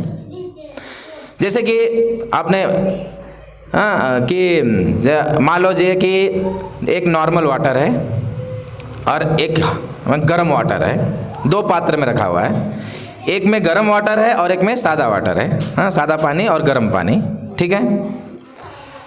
अभी आपने सादे पानी में हाथ डाला और उसके बाद गर्म पानी में डाला, तो क्या लगेगा आपको, गर्म लगेगा।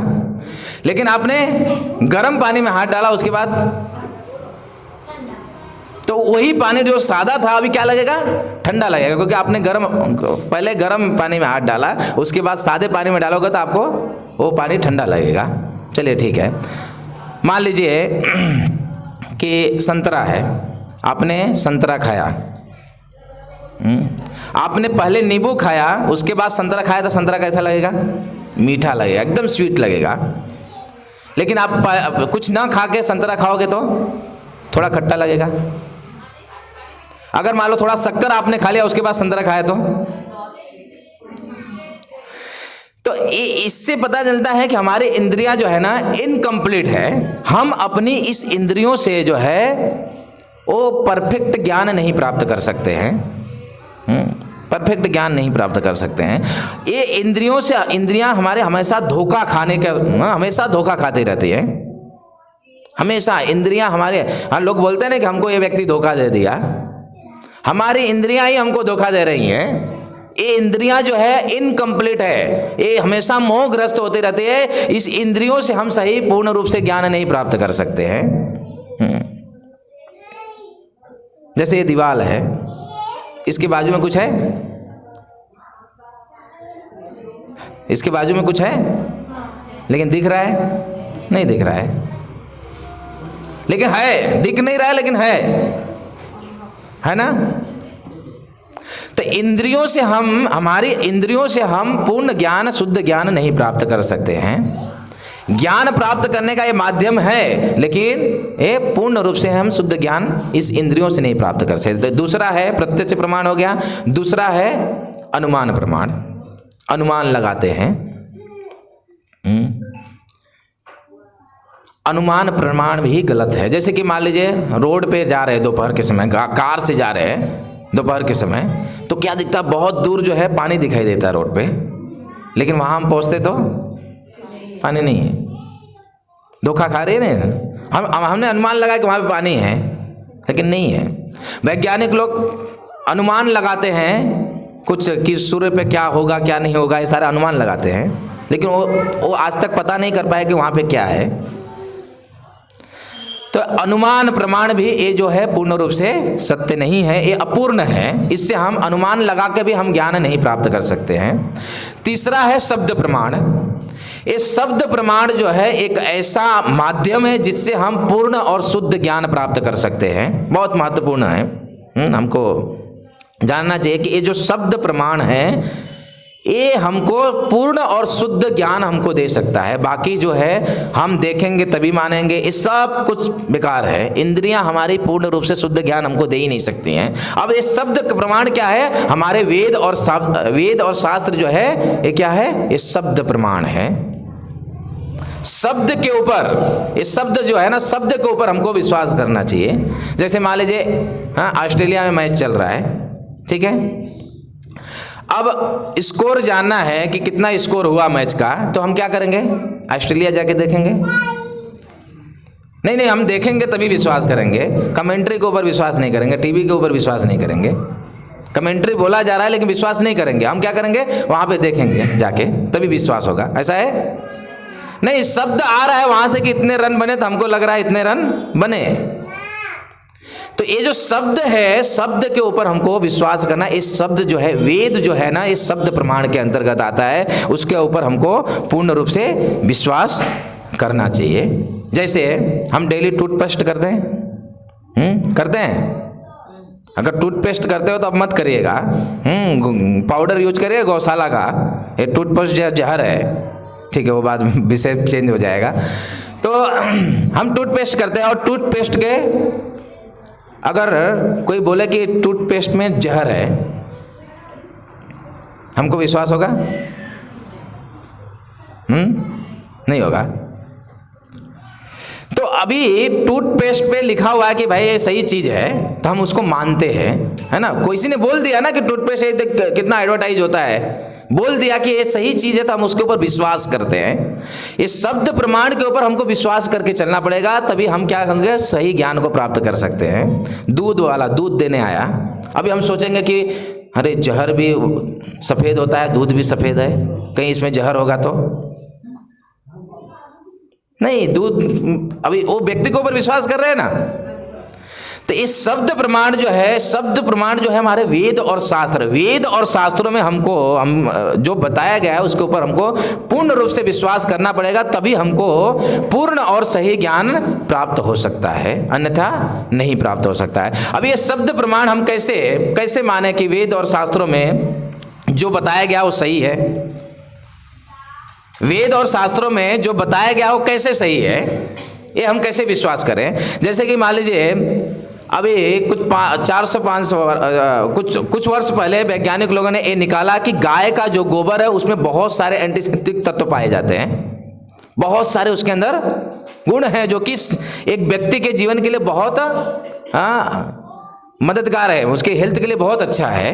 बहुत सारे गुण उसमें निकाल कर उन्होंने बताया है गोबर के अंदर। वैज्ञानिक लोगों ने बड़ी रिसर्च किया, रिसर्च करने के बाद ये प्रस्तुत किया कि गाय का जो गोबर है उसमें बहुत सारे अच्छे तत्व पाए जाते हैं जो मनुष्य जीवन के लिए लाभदायक होते हैं। ये वैज्ञानिकों ने रिसर्च करके ये साबित किया कुछ सालों पहले। लेकिन हमारे वेद और शास्त्र में हजारों साल पहले से लिखा गया है कि गाय का जो गोबर है वो पूर्ण रूप से पवित्र है, शुद्ध है, एक मनुष्य जीवन के लिए बहुत लाभदायक है। वो ये पहले से बता दिया गया है। अभी डॉक्टर लोग जैसे हॉस्पिटल में, अभी उन्होंने एक माँ के गर्भ में बच्चे का कैसे विकसन, कैसे पोषण होता है, ये सारे चीज़ों को वो लोग अभी टीवी में लाइव कर देखते हैं, है ना। कई सालों पहले उन लोगों ने ये सब रिसर्च करके इस प्रकार का बनाया कि गर्भ में बच्चा किस प्रकार से पल रहा है, वो सारी बातों को जानने लगे अभी। लेकिन हमारे वेद और शास्त्रों में ये सब पहले से बताया गया है कि फर्स्ट डे से बच्चा कैसा ग्रोथ होता है, उसका किस प्रकार से उसका विकसित होता है, और प्रथम मंथ में वो कैसा रहता है, सेकंड मंथ में कैसा रहता है। सारी चीज़ों को बड़ा अच्छे तरह से, सुंदर तरीके से एक्सप्लेन करके हमारे वेद और शास्त्रों में पहले से बताया गया है। तो हमारे वेद और शास्त्र जो बता रहे हैं वो पूर्ण रूप से ये शब्द ब्रह्म है, भगवान के मुख से निकला हुआ वेद है, इसलिए वो पूर्ण रूप से 100% सत्य है। उसके ऊपर हमको विश्वास करना चाहिए। तो वेद जो है, ये वेद और शास्त्रों के ऊपर हम विश्वास करेंगे तो हमको सही नॉलेज प्राप्त होगा। हमको उसमें, उस वेद और शास्त्रों में जो लिखा गया है और उसके हमको विश्वास करके विश्वास करना चाहिए। और जब हम विश्वास करेंगे तब जाके हम अपने जीवन में जो सुख, जो अभी मैंने चर्चा किया ना कि सुख नहीं मिल रहा है, अगर हम उसके ऊपर विश्वास करेंगे, उसके अनुसार अगर जीवन यापन करेंगे, तब हम उस सुख को वो टेस्ट करना धीरे धीरे समझना चालू कर देंगे, हमको टेस्ट आने लगेगा।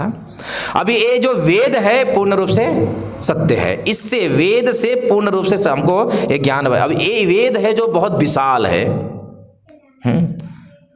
पहले एक था, लेकिन वेदव्यास जी ने इसको 4 भागों में विभाजन कर दिया कि लोगों को समझ के परे है, इसलिए उन्होंने 4 भागों में विभाजन कर दिया, ऋग्वेद, सामवेद, यजुर्वेद और अथर्ववेद।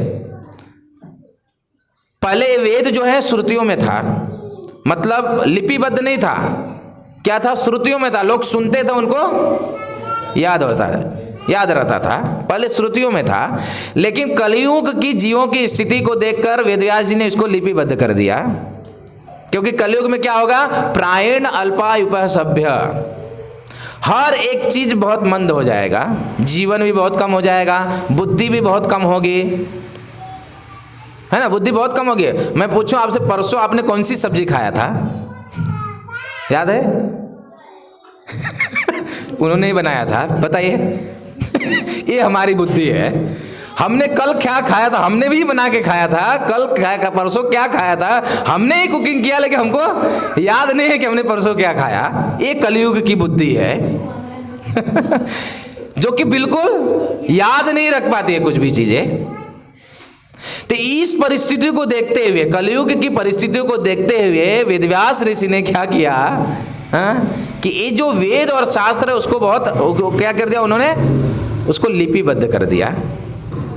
एटलीस्ट लोग पढ़ के तो जाने, श्रुतियों में था पहले ना, पहले सुन के याद रखते थे, लेकिन कलयुग में बुद्धि गई, प्रायण अल्पायुपः सब कुछ बहुत कम है लोगों की, इसलिए लिपिबद्ध किया गया।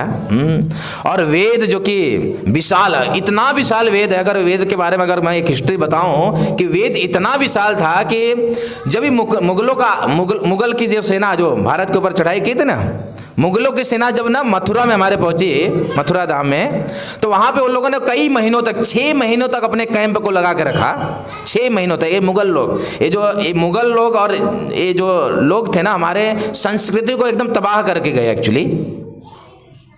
ये मथुरा में अपनी पूरी सेना के साथ रुके हुए थे और वहां पे उन्होंने मांस को पकाया, 6 महीने तक अपनी सेना को खिलाने के लिए मांस को बताया। मैं बताना चाह रहा हूं कि वो मांस है ना, हमारे वेद और शास्त्र को जलाकर उन्होंने पकाया। ये जो वेद और शास्त्र थे तो 94% उन लोगों ने जला दिया वेद और शास्त्रों को, उससे उन लोगों ने भोजन पकाया।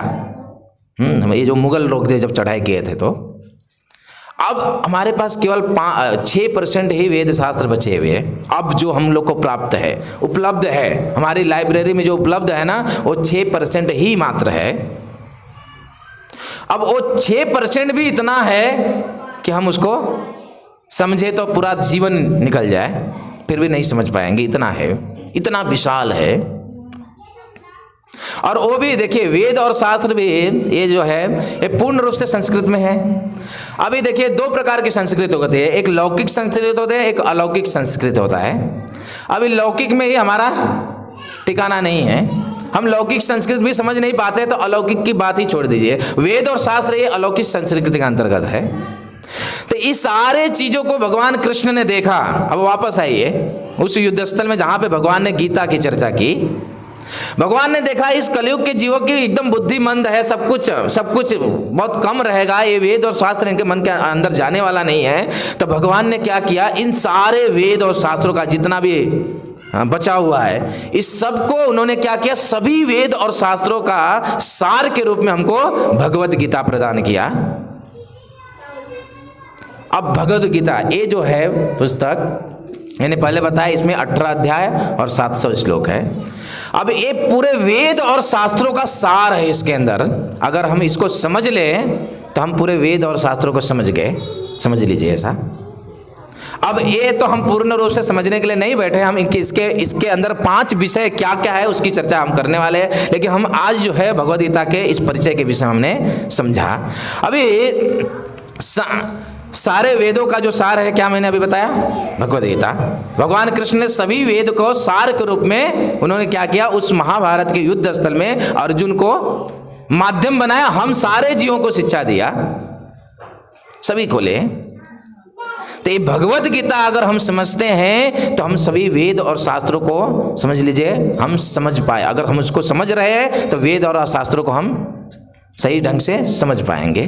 तो ये बहुत भगवद गीता जो कि बहुत महत्वपूर्ण ग्रंथ है, जिसके अंदर 700 श्लोक है। अभी मैंने शुरुआत में बताया कि अभी हमको एक गीता किसने कहा। एक गीता देखिए भगवान कृष्ण ने महाभारत के युद्ध स्थल में अर्जुन को उन्होंने उपदेश दिया।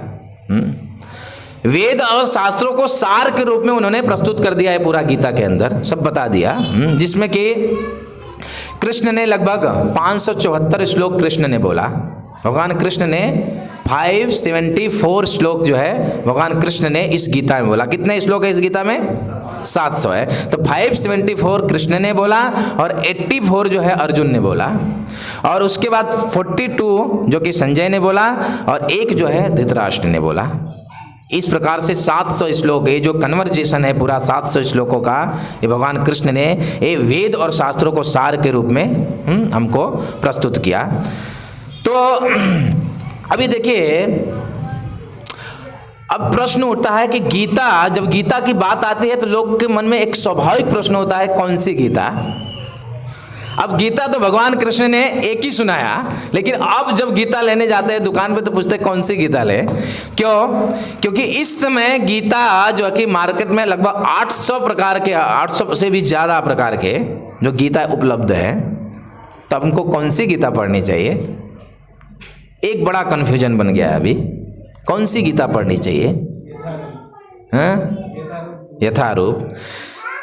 देखिए, जब इस गीता को, अभी देखिए गीता जो है संस्कृत में जो शब्द है, जो श्लोक है सेम है।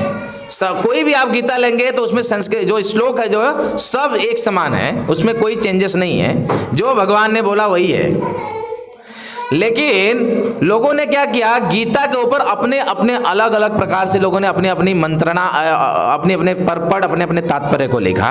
एक पॉलिटिशियन अगर गीता लिखता है तो उसको पॉलिटिक्स की तरह से देखते हुए लिखता है। एक कर्म योगी तो उसको कर्म के अनुसार वो लिखता है। एक ब्राह्मण है तो उसमें उस प्रकार की बातों को लिखता है, किस प्रकार से ब्राह्मण को दान देना चाहिए इत्यादि बहुत सारी बातों को लिखता है। अपना अपना मंतव्य लोग गीता को लेकर देने लगे। लेकिन गीता को वास्तव में, गीता के ऊपर कौन परपट लिख सकता है, कौन तात्पर्य लिख सकता है, गीता को कौन समझा सकता है? भगवान भगवद गीता में कहते हैं कि गीता को वही व्यक्ति समझा सकता है जो कि मेरा भक्त हो।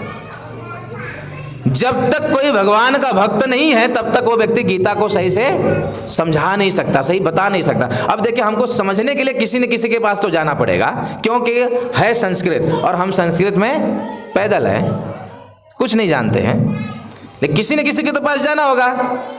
अब किसके पास जाना है? जो भगवान का भक्त है। भगवान भगवद गीता में कहते हैं, मैंने एक गीता का ज्ञान अर्जुन को क्यों दिया? भक्तों में सका चेती, क्योंकि अर्जुन मेरा भक्त था, इसलिए भक्त होने के नाते मैंने एक गीता का ज्ञान क्या किया? अर्जुन को दिया। तो गीता का ज्ञान वही समझ सकता है जो भगवान का भक्त है, और एक भगवान का जो भक्त है उसी के पास जाकर हमको गीता समझनी चाहिए और उसी की गीता को हमको पढ़नी चाहिए। तो इस गीता, जो कि गीता हम आप सबको को जो दिए हुए हैं, ये जो यथारूप है भगवद गीता, यथारूप जो है वो his divine grace Shri Bhaktivedanta Swami Srila Prabhupada ji, जो कि इस गीता को यथारूप, भगवद गीता यथारूप, एज इट इज, तेना मूल रूपेण, एज इट इज क्यों है, यथारूप क्यों नाम दिया? क्योंकि जो भगवान ने बोला उसको एज इट इज उन्होंने रखा। इसलिए हम जो प्रभुपाद जी थे ना, वो जब गीता का प्रवचन देते थे ना, वो गीता को रख के अपनी ही गीता को, अपने ही परपट को पढ़ के प्रवचन देते थे। क्यों? क्योंकि उन्होंने उन बातों को लिखा जो भगवान कृष्ण कहना चाह रहे हैं। कृष्ण जो कहना चाहे, क्योंकि वो उनके भक्त हैं, कृष्ण के भक्त हैं, इसलिए कृष्ण जो कहना चाह रहे हैं उन बातों को उन्होंने लिखा। लेकिन अगर कृष्ण का कोई भक्त नहीं है तो क्या करेगा? उन्हीं श्लोकों को लेकर वो अपना मंतव्य देगा और लोगों को गुमराह करेगा। अब आप बोल सकते हैं कि भाई ये आपके संप्रदाय के संत हैं, उन्होंने लिखा था, आप तो ग्लोरीज करोगे। लेकिन मैं ये बात को बताऊंगा कि फलेन परिष्टुष्यति, एक चीज की महिमा या सही है करके उससे कैसे पता चलता है? उसके फल को देखकर। एक पेड़ जो मीठा फल देता है वो कैसे प्राप्त होता है, कैसे पता चलता है? उस पेड़ में जो फल, एक फल अगर मीठा लगा तो हमको लगता है पूरा पेड़ जो है मीठा है कि नहीं? तो फल से हम पता करते हैं कि ये सही चीज है कि नहीं चाहिए, है ना? फल जब रिजल्ट से हमको पता चलता है ये सही है कि गलत है कि नहीं? जैसे कि चावल पक रहा है तो उसमें से एक चावल निकालते हैं, वो पक गया मतलब सारे चावल पक गया। अभी सब चावल को देखते हैं निकाल के कि हाँ सब पका, नहीं ना, एक चावल पका मतलब सब पक गया। तो हम फल से, रिजल्ट से पता करते हैं कि वो सही चीज़ है या गलत चीज़ है। मैं आपको ये बताऊं कि ये जो भगवद गीता यथारूप है, ये संसार में इतना रूप, भयंकर रूप लिया हुआ है कि हर एक व्यक्ति, चाहे वो विदेश में हो चाहे भारत में हो, सब लोग इस भगवद गीता यथारूप को अपनाएं। और मैं दावे के साथ कह रहा हूं कि ये गीता, यथारूप गीता को जिसने लिया उसका जीवन परिवर्तन हुआ। गीता तो बहुत सारे लोग पढ़े, बहुत सारे लोग पढ़ते हैं, बहुत सारे लोग टीका, लेकिन जीवन, गुटखा खाना नहीं छूटता है, नशा करना नहीं छूटता है। लेकिन गीता, ये भगवद गीता यथारूप एक ऐसी ग्रंथ है जिसने इसको पढ़ा उसके जीवन में बदलाव आया, उसके जीवन में सुख आया। क्यों? क्योंकि इसमें उन बातों को बताया गया है जो कि भगवान कृष्ण बताना चाह रहे थे, एज इट इज उसको प्रस्तुत किया गया है। इसलिए ये भगवद गीता यहाँ पे बहुत महत्वपूर्ण है। ये यथारूप जो गीता है ये बहुत महत्वपूर्ण है। तो भगवान ने क्या किया? वेद और शास्त्रों को सार के रूप में हमको क्या किया? भगवद गीता प्रदान किया। और भगवद गीता को हमको, जो प्रामाणिक भक्त है उनके मुख से हमको श्रवण करना चाहिए। जो भगवद गीता को प्रामाणिक भक्त है उनके भगवद गीता को पढ़ना चाहिए। तो आज हमने ये जाना कि भगवद गीता के परिचय के विषय में मैंने पहले बताया कि हम 5 विषयों के ऊपर चर्चा करेंगे: ईश्वर, जीव, प्रकृति, काल और कर्म। तो आज हमने केवल भगवद गीता का परिचय बताया, भगवद गीता का परिचय बताया। और आगे के सत्र में हम इन 5 विषयों के ऊपर जितना हो सके, ये 5 दिन में होता नहीं है एक्चुअली, लेकिन जितना हो सके हम समझाने का प्रयास करेंगे। अभी समय हो चुका है तो हम यहीं पे आज का सत्र जो है समाप्त करते हैं। लेकिन हमको आज हमने क्या क्या महत्वपूर्ण बातों को सीखा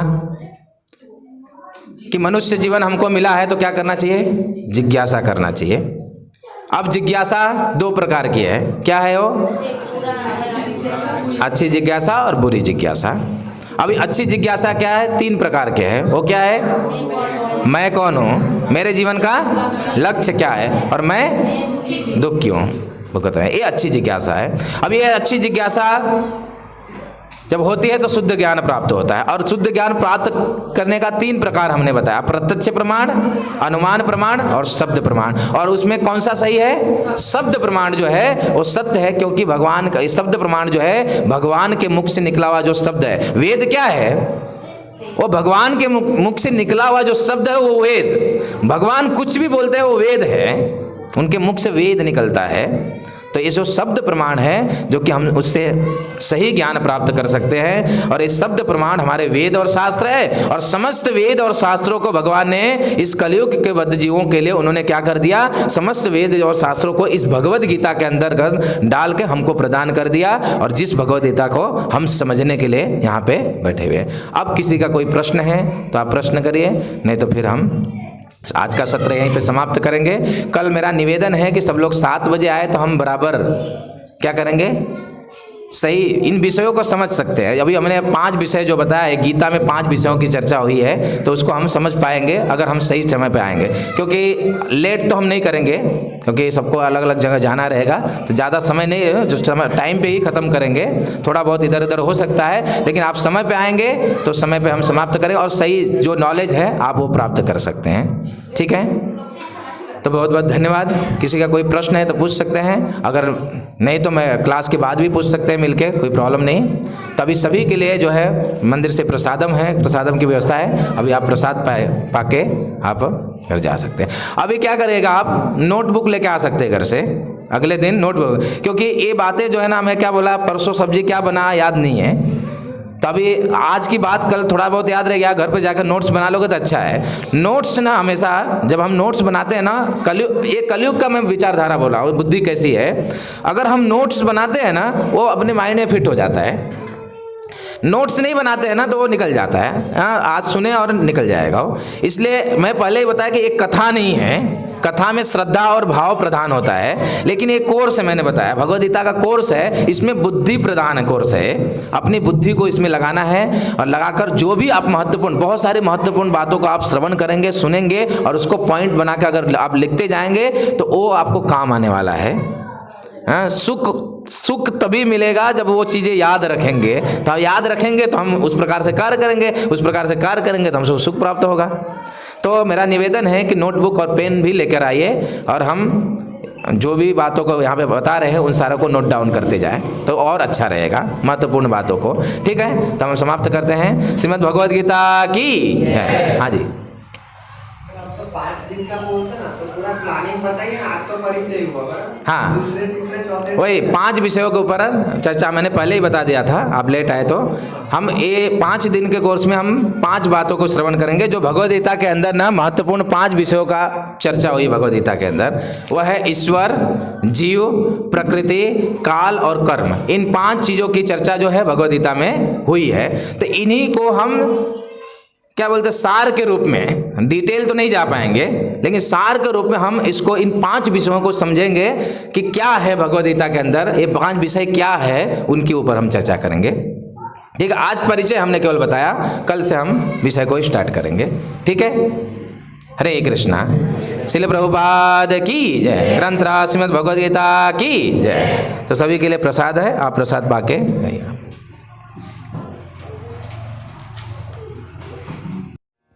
सब्सक्राइब एंड शेयर करें हमारे YouTube चैनल को और बेल आइकन दबाइए नए आध्यात्मिक वीडियोस की अपडेट्स रोजाना पाने के लिए।